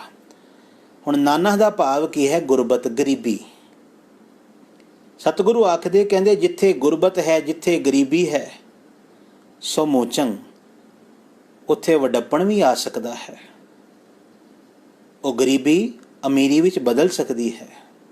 ਬਲਕਿ ਵੇਖਣ ਵਿੱਚ ਆਉਂਦਾ ਹੈ ਕਈ ਵਾਰ ਕਿ ਗਰੀਬ ਬੰਦਿਆਂ ਦੇ ਕੋਲ ਨਾ ਜ਼ਮੀਰ ਜਾਗ ਰਿਹਾ ਹੁੰਦਾ ਹੈ। ਗਰੀਬ ਬੰਦੇ ਦਾ ਜ਼ਮੀਰ ਬੜਾ ਹੁੰਦਾ ਹੈ ਕਈ ਵਾਰ। ਤਾਂ ਹੀ ਤੇ ਭਗਤ ਜੀ ਨੇ ਕਿਹਾ ਨਾ, ਜੋ ਨਿਰਧਨ ਸਰਧਨ ਕਹਿ ਜਾਏ, ਆਗੇ ਬੈਠਾ ਪੀਠ ਫਿਰਾਏ। ਇੱਕ ਨਿਰਧਨ, ਇੱਕ ਨਾਨਾ ਜਦੋਂ ਮੂਚੰਗ ਦੇ ਕੋਲ ਗਿਆ ਤੇ ਸਤਿਗੁਰੂ ਧੰਨ ਗੁਰੂ ਗ੍ਰੰਥ ਸਾਹਿਬ ਦੀ ਬਾਣੀ ਕਹਿੰਦੀ ਹੈ ਕਿ ਉਹ ਜਿਹੜਾ ਅਮੀਰ ਹੈ ਨਾ, ਅੱਗੇ ਪਿੱਠ ਫੇਰ ਕੇ ਬਹਿ ਜਾਂਦਾ ਹੈ।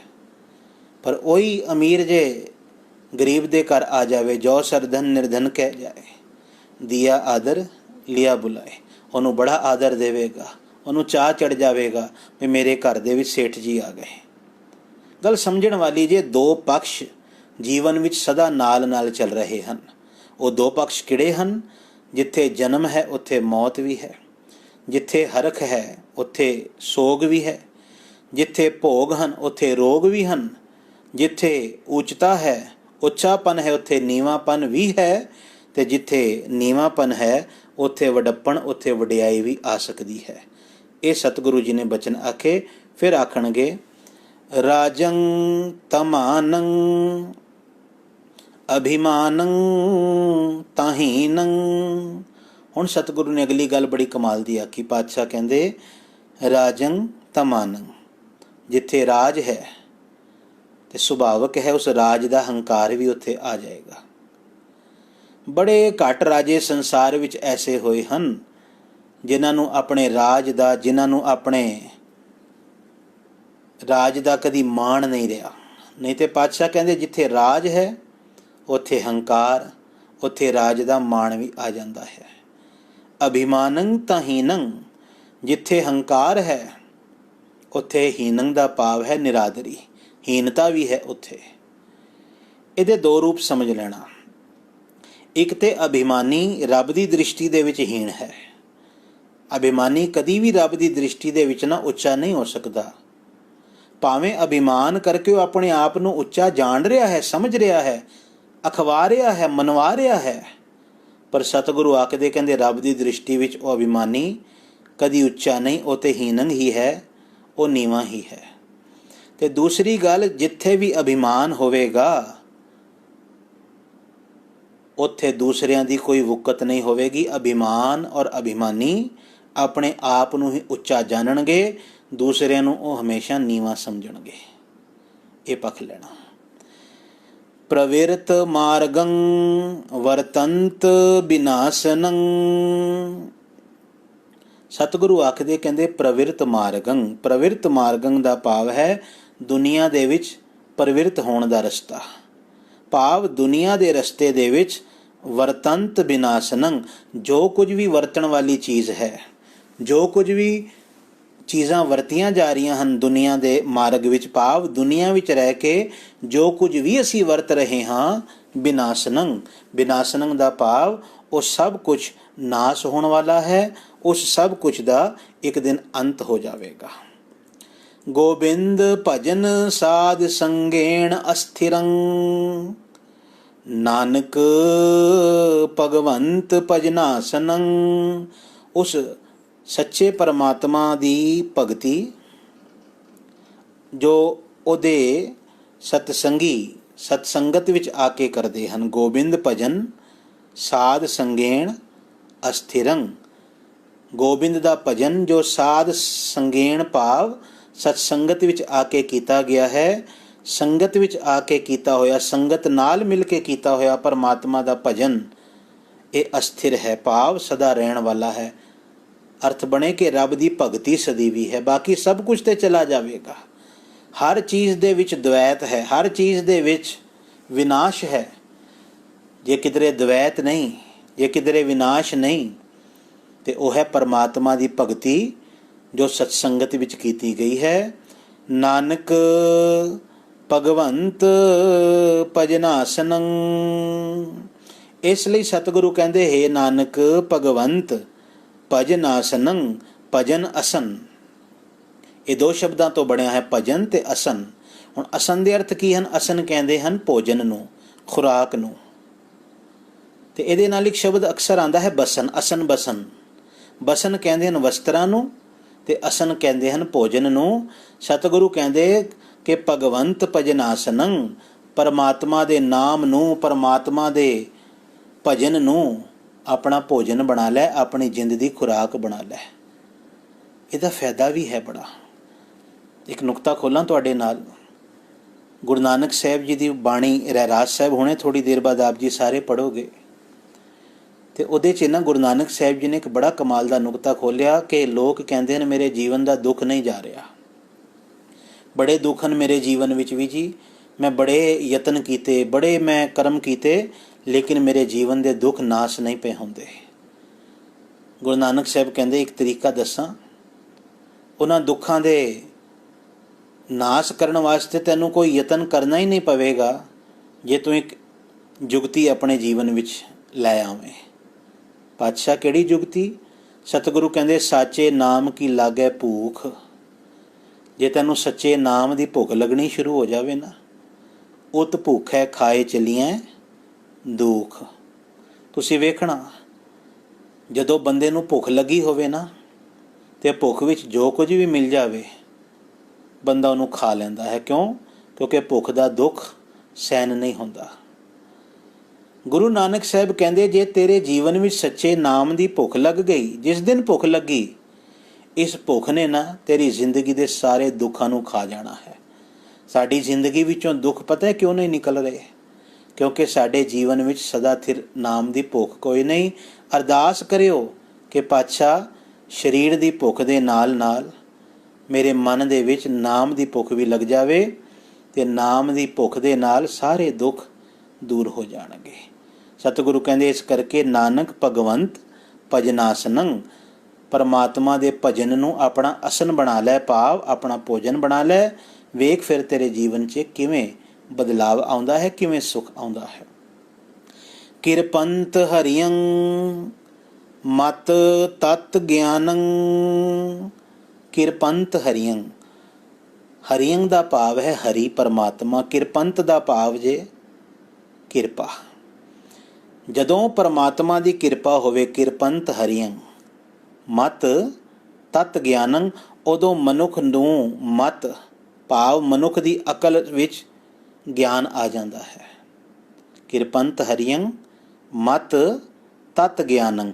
ਤਤ ਦਾ ਭਾਵ ਜੇ ਸੱਚ, ਇਸੈਂਸ ਜਿਹਨੂੰ ਅਸੀਂ ਕਹਿੰਦੇ ਹਾਂ। ਸੱਚਾ ਗਿਆਨ ਮਨੁੱਖ ਦੀ ਬੁੱਧੀ ਨੂੰ, ਮਨੁੱਖ ਦੀ ਅਕਲ ਨੂੰ ਉਸ ਦਿਨ ਮਿਲਦਾ ਹੈ ਜਿਸ ਦਿਨ ਇਹਦੇ ਉੱਤੇ ਪਰਮਾਤਮਾ ਦੀ ਕਿਰਪਾ ਹੋ ਜਾਵੇ।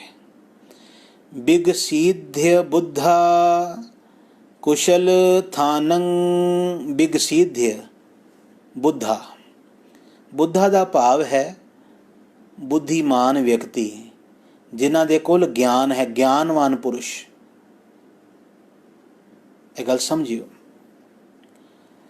ਗਿਆਨਵਾਨ ਪੁਰਸ਼ਾਂ ਦੀ ਬੁੱਧੀ ਦਾ ਵਿਕਾਸ ਹੋ ਜਾਂਦਾ ਹੈ। ਬਿਗਸੀਧਯ, ਬਿਗਸੀਧਯ ਦਾ ਭਾਵ ਹੈ ਖਿੜੇ ਰਹਿੰਦੇ ਹਨ, ਉਹਨਾਂ ਦੀ ਬੁੱਧੀ ਦੇ ਵਿੱਚ ਪ੍ਰਕਾਸ਼ ਆ ਜਾਂਦਾ ਹੈ, ਉਹਨਾਂ ਦੀ ਬੁੱਧੀ ਰੋਸ਼ਨ ਹੋ ਜਾਂਦੀ ਹੈ। ਕੁਸ਼ਲ ਥਾਨੰ, ਕਿਉਂਕਿ ਅਜਿਹੀ ਬੁੱਧੀ ਦੇ ਵਿੱਚ ਨਾਮ ਆ ਗਿਆ ਹੈ, ਤੇ ਨਾਮ ਕੁਸ਼ਲ ਥਾਨੰ ਭਾਵ ਉਸ ਬੁੱਧੀ ਨੂੰ ਸੁੱਖ ਦਾ ਟਿਕਾਣਾ ਬਣਾ ਦਿੰਦਾ ਹੈ। ਕੁਸ਼ਲ ਦਾ ਭਾਵ ਜੇ ਸੁੱਖ, ਆਨੰਦ।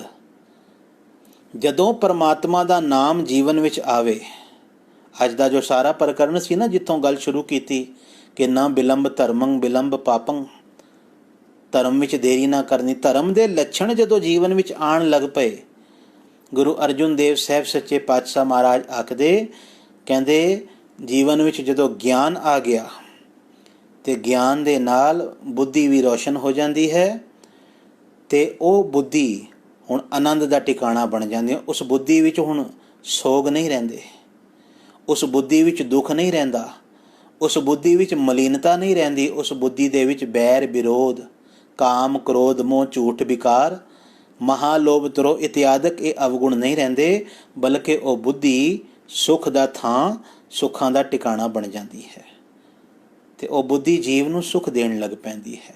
ਮਨੁੱਖ ਦੁਖੀ ਨਹੀਂ ਹੁੰਦਾ।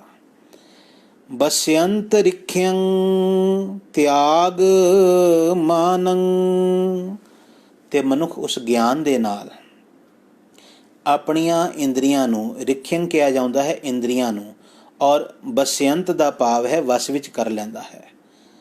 ਉਸ ਗਿਆਨ ਦੇ ਨਾਲ ਮਨੁੱਖ ਆਪਣੀਆਂ ਇੰਦਰੀਆਂ ਨੂੰ ਅੱਖ, ਨੱਕ, ਕੰਨ, ਜ਼ੁਬਾਨ ਤੇ ਤਵਚਾ, ਇਹ 5 ਸਾਡੀਆਂ ਗਿਆਨ ਇੰਦਰੀਆਂ ਹਨ, ਤੇ 5 ਹੀ ਕਰਮ ਇੰਦਰੀਆਂ ਹਨ। ਸਤਿਗੁਰੂ ਆਖਦੇ, ਕਹਿੰਦੇ ਮਨੁੱਖ ਆਪਣੀਆਂ ਇੰਦਰੀਆਂ ਨੂੰ ਵਸ ਵਿੱਚ ਕਰ ਲੈਂਦਾ ਹੈ, ਆਪਣੀਆਂ ਇੰਦਰੀਆਂ ਨੂੰ ਉਹ ਉਸ ਗਿਆਨ ਦੇ ਨਾਲ ਆਪਣੇ ਕੰਟਰੋਲ ਵਿੱਚ ਲੈ ਆਉਂਦਾ ਹੈ, ਤੇ ਨਾਲ ਹੀ ਆਪਣੇ ਜੀਵਨ ਵਿੱਚੋਂ ਤਿਆਗ ਮਾਨੰ, ਮਾਨ ਨੂੰ ਵੀ ਤਿਆਗ ਕੇ ਤੇ ਸੁੱਖ ਵਿੱਚ ਆ ਜਾਂਦਾ ਹੈ, ਭਾਵ ਉਹਦੇ ਜੀਵਨ ਦੇ ਵਿੱਚ ਖੇੜਾ, ਉਹਦੇ ਜੀਵਨ ਵਿੱਚ ਠਹਿਰਾਵ ਸਹਿਜ ਆ ਜਾਂਦਾ ਹੈ। ਇਹ ਮਾਨ ਹੀ ਤੇ ਹੈ ਨਾ, ਜੋ ਸਾਨੂੰ ਬਹਿਣ ਨਹੀਂ ਦਿੰਦਾ, ਟਿਕਣ ਨਹੀਂ ਦਿੰਦਾ। ਬੰਦਾ ਟਿਕ ਕੇ ਬੈਠਾ ਹੋਵੇ ਤੇ ਅੰਦਰ ਦੀ ਹਉਮੈ, ਅੰਦਰ ਦਾ ਮਾਣ ਆਖਦਾ ਕੁਝ ਐਸਾ ਕਰ ਲੋਕ ਤੇਰੀ ਵਾਹ ਵਾਹ ਕਰ। ਪਾਤਸ਼ਾਹ ਕਹਿੰਦੇ ਨਹੀਂ, ਹੁਣ ਮਾਣ ਵੀ ਟਿਕ ਗਿਆ, ਵਸ ਵਿੱਚ ਆ ਗਿਆ, ਮਾਨ ਛੱਡਿਆ ਗਿਆ, ਇੰਦਰੀਆਂ ਵਸ ਵਿੱਚ ਆ ਗਈਆਂ। ਇਹਦੇ ਨਾਲ ਹੋਇਆ ਕਿ ਅਗਲੀ ਅਵਸਥਾ ਕੀ ਮਿਲੇਗੀ ਇਸ ਐਕਸਰਸਾਈਜ਼ ਵਿੱਚੋਂ, ਇਸ ਕਿਰਪਾ ਚੋਂ? ਸੀਤਲੰਤ ਰਿਦਯੰ ਦ੍ਰਿੜ ਸੰਤ ਗਿਆਨੰ, ਤੇ ਜਿਸ ਜੀਵਨ ਦੇ ਵਿੱਚ ਇਹ ਬਖਸ਼ਿਸ਼ ਹੋ ਗਈ, ਉਹਨਾਂ ਦਾ ਹਿਰਦਾ ਸ਼ੀਤਲ ਰਹਿੰਦਾ ਹੈ। ਸੀਤਲੰਤ ਰਿਦਯੰ ਦ੍ਰਿੜ ਸੰਤ ਗਿਆਨੰ, ਕਿਉਂਕਿ ਉਹ ਇਹ ਸੱਚਾ ਗਿਆਨ, ਸੰਤ ਦਾ ਭਾਵ ਇੱਥੇ ਲਵਾਂਗੇ ਸ਼ਾਂਤੀ, ਉਹ ਸ਼ਾਂਤੀ ਵਾਲਾ ਗਿਆਨ ਆਪਣੇ ਅੰਦਰ ਪੱਕਾ ਕਰ ਲੈਂਦੇ ਹਨ, ਜਿਸ ਕਰਕੇ ਉਹਨਾਂ ਦਾ ਹਿਰਦਾ ਸ਼ੀਤਲ ਹੋ ਗਿਆ। ਮੈਂ ਕੱਲ੍ਹ ਬੇਨਤੀ ਕੀਤੀ ਸੀ ਕਿ ਕੁਝ ਪ੍ਰਸ਼ਨ ਵੀ ਨਾਲ ਨਾਲ ਆਉਂਦੇ ਹਨ, 5-7 ਮਿੰਟ ਸਾਡੇ ਕੋਲ ਰਹਿੰਦੇ ਹਨ ਇਸ ਸੈਸ਼ਨ ਦੇ, ਤੇ ਉਹਨਾਂ ਪ੍ਰਸ਼ਨਾਂ ਦਾ ਮੈਂ ਜਵਾਬ ਦੇਣ ਦਾ ਯਤਨ ਕਰਾਂਗਾ। ਸਾਡੇ ਬੜੇ ਸਤਿਕਾਰਯੋਗ ਵੀਰ ਭਾਈ ਸਾਹਿਬ ਭਾਈ ਚਰਨਜੀਤ ਸਿੰਘ ਜੀ, ਜੋ ਕਿ ਗੁਰਦੁਆਰਾ ਸਿੰਘ ਸਭਾ ਦੇ ਵਿੱਚ ਬਤੌਰ ਇੱਕ ਕੀਰਤਨੀਏ ਦੇ ਕਈ ਸਾਲਾਂ ਤੋਂ ਸੇਵਾ ਕਰਨ। ਸਤਿਗੁਰੂ ਦੀ ਬੜੀ ਬਖਸ਼ਿਸ਼ ਉਹਨਾਂ ਦੇ ਉੱਤੇ ਹੈ। ਉਹਨਾਂ ਨੇ ਦਾਸ ਨੂੰ ਇਹ ਸਵਾਲ ਪਾਇਆ ਸੀ ਕਿ ਹਿਰਦੇ ਦੇ ਬਾਰੇ, ਸੁਰਤ ਇਤਿਆਦ ਬਾਰੇ ਕੁਝ ਆਪ ਜੀ ਜ਼ਰੂਰ ਦੱਸਣਾ। ਅਤੇ ਅੱਜ ਕਿਉਂਕਿ ਇੱਥੇ ਸੀਤਲੰਤ ਹਿਰਦਯੰ ਦ੍ਰਿੜ ਸੰਤ ਗਿਆਨੰ ਹਿਰਦਾ ਸ਼ਬਦ ਆਇਆ ਹੈ, ਹਿਰਦੇ ਬਾਰੇ ਮੈਂ ਕੁਝ ਇੱਕ ਵਿਚਾਰਾਂ ਆਪ ਜੀ ਦੇ ਨਾਲ ਸਾਂਝੀਆਂ ਕਰਾਂ। ਬੜੇ ਸਰਲ ਸ਼ਬਦ ਵਰਤਾਂਗਾ ਤਾਂ ਕਿ ਆਪ ਜੀ ਨੂੰ ਸਮਝ ਆਵੇ, ਔਰ ਬਹੁਤ ਲੰਮਾ ਨਹੀਂ ਕਰਨਾ ਇਹਨੂੰ, ਕੇਵਲ ਅੱਗੇ ਵੀ ਕਿਉਂਕਿ ਨਾਲ ਨਾਲ ਹਿਰਦੇ ਦੇ ਬਾਰੇ ਅਸੀਂ ਜਾਣਦੇ ਰਹਾਂਗੇ। ਮੋਟੇ ਤੌਰ 'ਤੇ ਹਿਰਦੇ ਦਾ ਭਾਵ ਜੇ ਮਨ ਦੇ ਰਹਿਣ ਦਾ ਟਿਕਾਣਾ, ਜਿੱਥੇ ਮਨ ਰਹਿੰਦਾ ਹੈ। ਜਿਸ ਥਾਂ 'ਤੇ ਮਨ ਰਹਿੰਦਾ ਹੈ, ਮਨ ਦੇ ਘਰ ਨੂੰ ਬਾਣੀ ਨੇ ਹਿਰਦਾ ਕਿਹਾ ਹੈ। ਇਹ ਗੱਲ ਸਮਝਣਾ। ਉਂਝ ਅਗਰ ਅਸੀਂ ਮੈਡੀਕਲ ਸਾਇੰਸ ਵੇਖਾਂਗੇ ਤੇ ਮੈਡੀਕਲ ਸਾਇੰਸ ਦੇ ਵਿੱਚ ਦਿਲ ਨੂੰ ਹਿਰਦਾ ਕਿਹਾ ਗਿਆ ਹੈ, ਹਿਰਦੇ। ਜਿਵੇਂ ਹਿਰਦੇ ਘਾਤ, ਹਾਰਟ ਅਟੈਕ ਨੂੰ ਕਿਹਾ ਜਾਂਦਾ ਹੈ, ਹਿਰਦੇ ਕਹਿੰਦੇ ਹਨ ਨਾ। ਪਰ ਧਰਮ ਦੀ ਦੁਨੀਆ ਦੇ ਵਿੱਚ ਜੋ ਹਿਰਦਾ ਸ਼ਬਦ ਆਇਆ ਹੈ, ਅੰਦਰ ਦੀ ਉਹ ਅਵਸਥਾ, ਇਹਨੂੰ ਅੰਤਾਕਰਣ ਵੀ ਕਿਧਰੇ ਕਹਿੰਦੇ ਹਨ। ਅੰਤਾਕਰਣ ਦਾ ਉਹ ਹਿੱਸਾ ਜਿੱਥੇ ਮਨ ਨੇ ਰਹਿਣਾ ਹੈ। ਇਹਨੂੰ ਇੰਝ ਸਮਝ ਲਵੋ, ਜਦੋਂ ਬਾਣੀ ਕਹਿੰਦੀ ਨਾ ਮੇਰੇ ਮਨ ਪਰਦੇਸੀ ਵੇ ਪਿਆਰੇ ਆਓ ਘਰੇ। ਹੁਣ ਮਨ ਨੂੰ ਆਵਾਜ਼ਾਂ ਦਿੱਤੀਆਂ ਜਾ ਰਹੀਆਂ ਹਨ। ਬੁੱਧੀ ਨੇ ਮਨ ਨੂੰ ਆਵਾਜ਼ ਦਿੱਤੀ ਕਿਉਂਕਿ ਬੁੱਧੀ ਜਾਣਦੀ ਹੈ ਕਿ ਮਨ ਦਾ ਘਰ ਬਾਹਰ ਨਹੀਂ, ਮਨ ਦਾ ਘਰ ਅੰਦਰ ਹੈ। ਤੇ ਬੁੱਧੀ ਮਨ ਨੂੰ ਭਟਕਦੇ ਹੋਏ ਵੀ ਵੇਖ ਰਹੀ ਹੈ। ਇਹਨੂੰ ਸੁਰਤ ਕਹਿ ਲਈਏ। ਸੁਰਤ ਵੇਖਦੀ ਹੈ ਕੌਨਸ਼ੀਅਸ ਜੋ ਸਾਡੇ ਅੰਦਰ ਦੀ ਹੈ, ਜੋ ਸਾਡੇ ਅੰਦਰ ਦੀ ਕੌਨਸ਼ੀਅਸ ਹੈ, ਉਹ ਵੇਖਦੀ ਹੈ ਕਿ ਮਨ ਭਟਕ ਰਿਹਾ ਹੈ। ਮਨ ਦਾ ਅਰਥ ਕੀ ਜੇ? ਮਨ ਸਾਡੇ ਵਿਚਾਰਾਂ ਦਾ, ਫੁਰਨਿਆਂ ਦਾ ਇਕੱਠ ਹੈ। ਸਰਲ ਅਰਥ ਮਨ ਦਾ। ਉਂਝ ਮੈਂ ਕੁਝ ਮਹਾਂਪੁਰਸ਼ਾਂ ਦੀ ਸੰਗਤ ਕੀਤੀ ਹੈ, ਉਹਨਾਂ ਨੇ ਮੈਨੂੰ ਇੱਕ ਵਾਰ ਇਹ ਦੱਸਿਆ ਸੀ, ਕਹਿੰਦੇ ਮਨ ਨੂੰ ਅੰਦਰ ਵੇਖਿਆ ਜਾ ਸਕਦਾ ਹੈ। ਸਤਸੰਗੀਓ, ਮੈਂ ਬੜੀ ਪੈ ਪਾਵਨੀ 'ਚ ਬੋਲ ਆਖ ਰਿਹਾ ਹਾਂ ਕਿ ਇਹਦੀ ਵਿਆਖਿਆ ਨਾ ਆਮ ਤੌਰ 'ਤੇ ਸ਼ਬਦਾਂ ਰਾਹੀਂ ਨਹੀਂ ਕੀਤੀ ਜਾ ਸਕਦੀ। ਇਹ ਕੇਵਲ ਅਨੁਭਵ ਦਾ ਵਿਸ਼ਾ ਹੈ। ਪਰ ਮੈਂ ਉਹਨਾਂ ਮਹਾਂਪੁਰਸ਼ਾਂ ਦੀ ਆਪ ਜੀ ਦੇ ਨਾਲ ਵਿਚਾਰ ਸਾਂਝੀ ਕਰਾਂ। ਉਹ ਕਹਿੰਦੇ ਕਿ ਬਾਣੀ ਜਦੋਂ ਕਹਿੰਦੀ ਹੈ ਨਾ ਕਿ ਬ੍ਰਹਮਾ ਨੇ, ਵਿਸ਼ਨੂੰ ਨੇ, ਉਹਨਾਂ ਨੇ ਵੀ ਸਰੀਰ ਵਿੱਚ ਮਨ ਨੂੰ ਨਹੀਂ ਵੇਖਿਆ। ਇਹਦਾ ਮਤਲਬ ਮਨ ਨੂੰ ਵੇਖਿਆ ਜਾ ਸਕਦਾ ਹੈ ਨਾ, ਜੋ ਸਤਿਗੁਰੂ ਕਹਿੰਦੇ ਕਿ ਮਨ ਨੂੰ ਉਹਨਾਂ ਨੇ ਵੀ ਨਹੀਂ ਵੇਖਿਆ।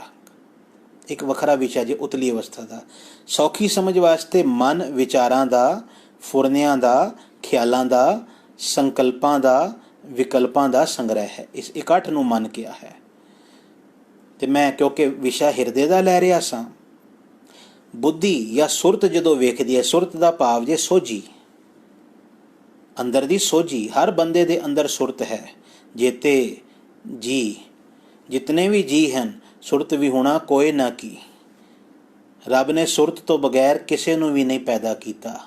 ਇੱਥੋਂ ਤੱਕ ਜਿਨ੍ਹਾਂ ਨੂੰ ਅਸੀਂ ਕਹਿੰਦੇ ਹਾਂ ਨਾ ਵਿਚਾਰੇ ਮੈਂਟਲੀ ਰਿਟਾਰਟਿਡ ਹਨ, ਖਿਮਾ ਕਰਨਾ ਮੈਂ ਬੋਲ ਵਰਤ ਰਿਹਾ ਹਾਂ, ਸੁਰਤ ਉਹਨਾਂ ਦੇ ਵਿੱਚ ਵੀ ਹੈ। ਲੇਕਿਨ ਉਹਨਾਂ ਦੀ ਸੁਰਤ ਇਤਨੀ ਨਹੀਂ ਕਿ ਉਹਨਾਂ ਨੂੰ ਆਪਣੇ ਜੀਵਨ ਦੀ ਹਰ ਚੀਜ਼ ਦਾ ਪਤਾ ਹੋਵੇ। ਸਿਰਫ ਉਹਨਾਂ ਨੂੰ ਸਰੀਰ ਦੀਆਂ ਜ਼ਰੂਰੀ ਕਿਰਿਆਵਾਂ ਦੀ ਸੁਰਤ ਹੈ। ਬਸ ਰੱਬ ਨੇ ਉਤਨੀ ਕੁ ਸੁਰਤ ਉਹਨਾਂ ਨੂੰ ਦਿੱਤੀ। ਉਹਦਾ ਹੁਕਮ ਸੀ ਬਈ ਇਹ ਸੁਰਤ ਉਹਨੇ ਕਿਸੇ ਨੂੰ ਵੱਧ, ਕਿਸੇ ਨੂੰ ਘੱਟ ਕਿਉਂ ਦਿੱਤੀ। ਹੁਣ ਜਦੋਂ ਸੁਰਤ ਵੇਖਦੀ ਹੈ ਕਿ ਮਨ ਭਟਕ ਰਿਹਾ ਹੈ, ਤੇ ਉਹ ਮਨ ਨੂੰ ਆਵਾਜ਼ ਮਾਰਦੀ ਹੈ, ਮੇਰੇ ਮਨ ਪਰਦੇਸੀ ਵੇ ਪਿਆਰੇ ਆਓ ਘਰੇ। ਤੇ ਮਨ ਨੇ ਅੰਦਰ ਆ ਕੇ ਜਿਸ ਥਾਂ 'ਤੇ ਰਹਿਣਾ ਹੈ, ਉਸ ਥਾਂ ਨੂੰ ਗੁਰਬਾਣੀ ਨੇ ਹਿਰਦਾ ਕਿਹਾ ਹੈ। ਹਿਰਦਾ ਕਿਹਾ ਹੈ। ਆਪ ਸਮਝੇ ਹੋਗੇ ਹਿਰਦਾ ਕੀ ਹੈ? ਅੰਤਾਕਰਨ ਦਾ ਉਹ ਭਾਗ ਜਿੱਥੇ ਮਨ ਨੇ ਆ ਕੇ ਰਹਿਣਾ ਹੈ, ਜਿੱਥੇ ਮਨ ਦਾ ਨਿਵਾਸ ਹੋਣਾ ਹੈ। ਭਾਵ ਅੰਦਰ ਦੀ ਉਹ ਅਵਸਥਾ ਜਿਸ ਅਵਸਥਾ ਦੇ ਵਿੱਚ ਆ ਕੇ ਮੇਰੇ ਮਨ ਨੇ ਟਿਕ ਜਾਣਾ ਹੈ। ਮੇਰੇ ਸਾਰੇ ਖਿਆਲ, ਫੁਰਨੇ ਇਤਿਆਦ, ਉਹਨਾਂ ਨੂੰ ਵਿਸ਼ਰਾਮ ਮਿਲ ਜਾਵੇਗਾ। ਮਨ ਦਾ ਟਿਕਣਾ ਕੀ ਹੈ? ਫੁਰਨੇ ਉੱਠਣੇ ਬੰਦ ਹੋ ਗਏ, ਖਿਆਲ ਉੱਠਣੇ ਬੰਦ ਹੋ ਗਏ। ਮਨ ਦੀ ਭਟਕਣਾ ਦਾ ਮਰਨਾ ਇਹੀ ਹੈ ਕਿ ਹੁਣ ਮੈਂ ਕਿਧਰੇ ਵੀ ਹਾਂ ਸੰਸਾਰ ਦੇ ਵਿੱਚ, ਮੇਰੇ ਜੀਵਨ ਵਿੱਚ ਫੁਰਨੇ, ਮਾਇਆ ਦੇ ਫੁਰਨੇ ਨਹੀਂ ਉੱਠਦੇ ਪਏ। ਇਹਦਾ ਭਾਵ ਕੀ ਹੈ? ਮੇਰੇ ਮਨ ਦੀ ਭਟਕਣਾ ਹੁਣ ਬੰਦ ਹੋ ਗਈ ਹੈ। ਤਾਂ ਸਤਿਗੁਰੂ ਕਹਿੰਦੇ ਵੀ ਮੇਰੇ ਮਨ ਪਰਦੇਸੀ ਵੇ ਪਿਆਰੇ ਆਓ ਕਰੇ। ਦੂਸਰਾ ਹਿਰਦੇ ਦਾ ਪੱਖ, ਚਲੋ ਮੈਂ ਇੱਕ ਹੋਰ ਆਪ ਨਾਲ ਕਲੀਅਰ ਕਰਾਂ। 3-4 ਮਿੰਟ ਰਹਿ ਗਏ ਹਨ, ਫਿਰ ਅਸੀਂ ਸਮਾਪਤੀ ਕਰਾਂਗੇ। ਆਪ ਸਾਰਿਆਂ ਨੂੰ ਮੈਂ ਸਵਾਲ ਇੱਕ ਪਾਉਂਦਾ ਹਾਂ, ਆਪ ਵੇਖਣਾ, ਆਪ ਜੀ ਆਪਣੇ ਪਰਿਵਾਰ ਦੇ ਨਾਲ ਇੱਥੋਂ ਜੁੜੇ ਹੋ ਕਿ ਇੱਥੋਂ ਜੁੜੇ ਹੋ? इस चीज़ ਨੂੰ ਵੇਖੋ ਜ਼ਰਾ ਧਿਆਨ ਦੇ ਨਾਲ। ਆਪ ਜੀ ਆਪਣੇ ਪਰਿਵਾਰ ਨਾਲ, ਆਪਣੇ ਧੀਆਂ ਪੁੱਤਰਾਂ ਦੇ ਨਾਲ ਇੱਥੋਂ ਜੁੜੇ ਹੋ ਜਾਂ ਇੱਥੋਂ ਜੁੜੇ ਹੋ। ਹਰ ਬੰਦਾ ਆਖੇਗਾ ਮੈਂ ਆਪਣੇ ਪਰਿਵਾਰ ਨਾਲ ਇੱਥੋਂ ਜੁੜਿਆ ਹਾਂ, ਭਾਵ ਹਿਰਦੇ ਨਾਲ ਜੁੜਿਆ ਹੋਇਆ ਹਾਂ, ਬੁੱਧੀ ਨਾਲ ਨਹੀਂ ਜੁੜਿਆ ਹੋਇਆ। ਹੁਣ ਪੁੱਛੀਏ ਕਿ ਆਪ ਜੀ ਸੰਸਾਰ ਨਾਲ ਇੱਥੋਂ ਜੁੜੇ ਹੋ ਕਿ ਇੱਥੋਂ ਜੁੜੇ ਹੋ? ਤੇ ਬੰਦੇ ਕਹਿਣਗੇ ਵੀ ਸੰਸਾਰ ਨਾਲ ਜੁੜਨਾ ਹੈ ਤੇ ਦਿਮਾਗ ਦੀ ਵਰਤੋਂ ਤੇ ਕਰਨੀ ਪੈਂਦੀ ਹੈ ਨਾ। ਪਰ ਪਰਿਵਾਰ ਨਾਲ ਬੰਦਾ ਦਿਮਾਗ ਦੀ, ਬੁੱਧੀ ਦੀ ਵਰਤੋਂ ਨਹੀਂ ਕਰਦਾ, ਉੱਥੇ ਜੋੜ ਦਿਲ ਦਾ ਹੈ। ਇਹ ਗੱਲ ਵੀ ਸਮਝਣਾ। ਤਾਂ ਉਦਾਹਰਨ ਲੈ ਰਿਹਾ ਹਾਂ ਕਿ ਡਿਫਰੈਂਸ ਪਤਾ ਲੱਗੇ ਦੋਨਾਂ ਚੀਜ਼ਾਂ ਦਾ। ਸਤਿਗੁਰੂ ਜੀ ਨੇ, ਕਿਉਂਕਿ ਇਹ ਹੋਰ ਪਾਸੇ ਚਲੀ ਜਾਏਗੀ, ਕੇਵਲ ਇੱਕ ਉਦਾਹਰਣ ਦਿੱਤੀ ਸੀ। ਜਦੋਂ ਹਿਰਦੇ ਦੀ ਗੱਲ ਕੀਤੀ ਤੇ ਹਿਰਦੇ ਦਾ ਭਾਵ ਹੈ ਉਹ ਅੰਦਰ ਦਾ ਅਸਥਾਨ ਜਿੱਥੇ ਮਨ ਨੇ ਆ ਕੇ ਟਿਕਣਾ ਹੈ। ਪਰ ਅੱਜ ਉਸ ਹਿਰਦੇ ਦੀ ਹਾਲਤ ਹੈ ਉਹ ਨਾਮ ਤੋਂ ਵੀ ਖਾਲੀ ਹੈ, ਤੇ ਜਿਸ ਮਨ ਨੇ ਨਾਮ ਜਪਣਾ ਸੀ ਨਾ, ਉਹ ਮਨ ਵੀ ਉੱਥੇ ਕੋਈ ਨਹੀਂ। ਇਸ ਕਰਕੇ ਬਾਣੀ ਕਹਿੰਦੀ ਹਿਰਦਾ ਮੈਲਾ ਹੋ ਗਿਆ, ਹਿਰਦਾ ਸੁੰਨਾ ਹੋ ਗਿਆ। ਪਰ ਇਹ ਸੁੰਨਾ ਘਰ ਵਸ ਸਕਦਾ ਹੈ ਜੇ ਮਨ ਅੰਦਰ ਆ ਜਾਵੇ ਔਰ ਹਿਰਦੇ ਵਿੱਚ ਬਹਿ ਕੇ ਨਾਮ ਜਪੇ। ਇਹਦੇ ਲਈ ਅਰਦਾਸ ਕੀਤੀ ਹੁਣ, ਰਸ ਰਸ ਗੁਣ ਗਾਵੋ ਠਾਕੁਰ ਕੇ ਮੁਰੇ ਹਿਰਦੈ ਬਸੋ ਗੋਪਾਲ। ਹੇ ਗੋਪਾਲ ਜੀ, ਮੇਰੇ ਹਿਰਦੇ ਵਿੱਚ ਆ ਕੇ ਵਸ ਜਾਵੋ। ਤੇ ਜਦੋਂ ਰੱਬ ਅੰਦਰ ਵਸਦਾ ਹੈ, ਸੀਤਲੰਤ ਹ੍ਰਿਦਯੰ ਦ੍ਰਿੜ ਸੰਤ ਗਿਆਨੰ ਰਹੰਤ ਜਨਮੰ ਹਰ ਦਰਸ਼ ਲੀਣਾ। ਪਰਮਾਤਮਾ ਦੇ ਦਰਸ਼ਨਾਂ ਦੇ ਵਿੱਚ ਲੀਣਾ ਦਾ ਭਾਵ ਹੈ ਲੀਨ ਹੋ ਕੇ, ਮਸਤ ਹੋ ਕੇ। ਰਹੰਤ ਜਨਮੰ, ਜਨਮ ਔਰ ਮਰਨ ਰਹਿ ਜਾਂਦੇ ਹਨ, ਭਾਵ ਮੁੱਕ ਜਾਂਦਾ ਹੈ। ਮਨੁੱਖ ਦਾ ਆਵਾਗਮਨ, ਮਨੁੱਖ ਦਾ ਜਨਮ ਮਰਨ ਮੁੱਕ ਜਾਂਦਾ ਹੈ ਜਦੋਂ ਮਨੁੱਖ ਅੰਦਰ ਹੀ, ਹਿਰਦੇ ਵਿੱਚ ਹੀ ਪਰਮਾਤਮਾ ਨੂੰ ਵੇਖ ਲੈਂਦਾ ਹੈ। ਬਾਜੰਤ ਨਾਨਕ ਸ਼ਬਦ ਬੀਣਾ। ਹੈ ਨਾਨਕ, ਗੁਰੂ ਅਰਜੁਨ ਦੇਵ ਜੀ ਆਖਦੇ ਉਹਨਾਂ ਦੇ ਅੰਦਰ ਸ਼ਬਦ ਦੀ ਵੀਣਾ। ਵੀਣਾ ਦਾ ਭਾਵ ਬੀਣਾ, ਇੱਥੇ ਮੈਂ ਉਚਾਰਨ ਦੀ ਇੱਕ ਬੇਨਤੀ ਕਰਦੇ ਹਾਂ, ਬੀਣਾ ਹਣਾਣੇ ਦੇ ਉੱਤੇ ਬਿੰਦੀ ਲਾਈ ਹੈ ਸਤਿਗੁਰੂ ਜੀ ਨੇ, ਇਸ ਕਰਕੇ ਬੀਣਾ ਨੱਕ ਵਿੱਚ ਬੁਲਾਉਣਾ ਹੈ ਔਰ ਬੜੇ ਟਿਕਾਵ ਨਾਲ ਪੜ੍ਹਨਾ ਹੈ। ਬੀਣਾ ਨਹੀਂ ਪੜ੍ਹਨਾ, ਬੀਣਾ। ਬਾਜੰਤ ਨਾਨਕ ਸ਼ਬਦ ਬੀਣਾ, ਉਹਨਾਂ ਦੇ ਅੰਦਰ ਪਰਮਾਤਮਾ ਦੇ ਸ਼ਬਦ, ਉਹਦੀ ਸਿਫਤ ਸਲਾਹ ਦੀ ਬੀਣਾ, ਭਾਵ ਉਹਦਾ ਨਾਦ ਅੰਦਰ ਵੱਜਣ ਲੱਗ ਪੈਂਦਾ ਹੈ। ਹੁਣ ਦੁਨੀਆ ਦੀ ਕੋਈ ਵੀ ਹਾਲਤ, ਕਿਸੇ ਕਿਸਮ ਦੀ ਪਰਿਸਥਿਤੀ ਉਹਨਾਂ ਨੂੰ ਡੁਲਾ ਨਹੀਂ ਸਕਦੀ। ਉਹ ਜਿੱਥੇ ਜਾਣਗੇ ਉੱਥੇ ਉਹਨਾਂ ਨੂੰ ਪਰਮਾਤਮਾ ਸਦਾ ਅੰਗ ਸੰਗੇ ਅਭੰਗੰ ਵਿਭੂਤੇ, ਸਦਾ ਅੰਗ ਸੰਗ ਪ੍ਰਤੀਤ ਹੋਵੇਗਾ, ਜਿਸ ਕਰਕੇ ਉਹ ਸਹਿਜ ਵਿੱਚ ਰਹਿਣਗੇ। ਬਾਣੀ ਕਹਿੰਦੀ ਘਰ ਸੁਖ ਵਸਿਆ ਬਾਹਰ ਸੁਖ ਪਾਇਆ, ਪਰ ਕਦੋਂ ਕਹੋ ਨਾਨਕ ਗੁਰ ਮੰਤਰ ਦ੍ਰਿੜਾਇਆ। ਜਦੋਂ ਗੁਰੂ ਨੇ ਹਿਰਦੇ ਦੇ ਵਿੱਚ ਨਾਮ ਪੱਕਾ ਕਰ ਦਿੱਤਾ, ਉਪਦੇਸ਼ ਪੱਕਾ ਕਰ ਦਿੱਤਾ, ਉਹ ਹਿਰਦਾ ਜਿਹੜਾ ਅੱਜ ਆਪਣੇ ਅਸਲ ਵਸਨੀਕ ਤੋਂ ਵੀ ਵਾਂਝਾ ਹੈ, ਉਸ ਹਿਰਦੇ ਵਿੱਚ ਅੱਜ ਕੋਈ ਦੀਵਾ ਬਾਲਣ ਵਾਲਾ ਵੀ ਨਹੀਂ। ਅਰਦਾਸ ਕਰਿਓ, ਪਾਤਸ਼ਾਹ ਇਹ ਮਨ ਇਹ ਭਟਕੇ ਨਾ, ਇਹ ਤੇਰੇ ਸ਼ਬਦ ਵਿੱਚ ਜੁੜੇ, ਇਹਨੂੰ ਗਿਆਨ ਹੋਵੇ, ਇਹ ਸੁਰਤ ਦੀ ਅਗਵਾਈ ਵਿੱਚ ਆ ਜਾਵੇ। ਮਨ ਨੀਵਾਂ ਹੋਵੇ ਤੇ ਮਤ ਉੱਚੀ ਹੋਵੇ, ਤਾਂ ਹੀ ਇਸ ਮਨ ਨੂੰ ਹਿਰਦੇ ਰੂਪੀ ਘਰ ਵਿੱਚ ਟਿਕਾਇਆ ਜਾ ਸਕਦਾ ਹੈ ਤੇ ਹਿਰਦੇ ਦੇ ਵਿੱਚ ਹੀ ਪਰਮਾਤਮਾ ਦਾ ਮਿਲਾਪ ਮੁਮਕਨ ਹੈ। ਗੁਰੂ ਸਾਹਿਬ ਕਿਰਪਾ ਔਰ ਰਹਿਮਤ ਕਰਨ। ਇਤਨੇ ਬਚਨ ਅੱਜ ਦੇ ਸੈਸ਼ਨ ਦੇ ਵਿੱਚ ਪ੍ਰਵਾਨ ਕਰਨੇ। ਮੈਂ ਦੋਵੇਂ ਹੱਥ ਜੋੜ ਕੇ ਫਿਰ ਇੱਕ ਵਾਰ ਬੇਨਤੀ ਕਰਾਂਗਾ ਕਿ ਆਪ ਜੀ ਜਿੱਥੇ ਆਪ ਜੁੜੇ ਹੋਏ ਹੋ ਉੱਥੇ ਆਪਣੇ ਦੋਸਤਾਂ, ਰਿਸ਼ਤੇਦਾਰਾਂ ਨੂੰ, ਸੰਬੰਧੀਆਂ ਨੂੰ ਵੀ ਜੋੜੋ ਔਰ ਵੱਧ ਤੋਂ ਵੱਧ ਗਿਣਤੀ ਦੇ ਵਿੱਚ ਸਾਡੇ ਚੈਨਲ ਨੂੰ ਸਬਸਕ੍ਰਾਈਬ ਕਰਾਓ ਤਾਂ ਕਿ ਵਿਊਵਰਸ ਔਰ ਸਬਸਕ੍ਰਾਈਬਰਸ ਦੀ ਗਿਣਤੀ ਵੱਧ ਸਕੇ, ਚੈਨਲ ਨੂੰ ਚੱਲਣ ਦੇ ਵਿੱਚ ਸੌਖ ਹੋ ਸਕੇ। ਆਪ ਸਾਰਿਆਂ ਦਾ ਧੰਨਵਾਦ। ਆਓ ਭੁੱਲਾਂ ਦੀ ਖਿਮਾ ਬਖਸ਼ਦੇ ਹੋਏ ਅਦਬ, ਸਤਿਕਾਰ, ਪ੍ਰੇਮ, ਪਿਆਰ ਸਹਿਤ ਗੁਰੂ ਬਖਸ਼ੇ ਫਤਿਹ ਦੀ ਪਾਵੋ ਸਾਂਝ ਆਖੋ ਜੀ। ਵਾਹਿਗੁਰੂ ਜੀ ਕਾ ਖਾਲਸਾ, ਵਾਹਿਗੁਰੂ ਜੀ ਕੀ ਫਤਿਹ।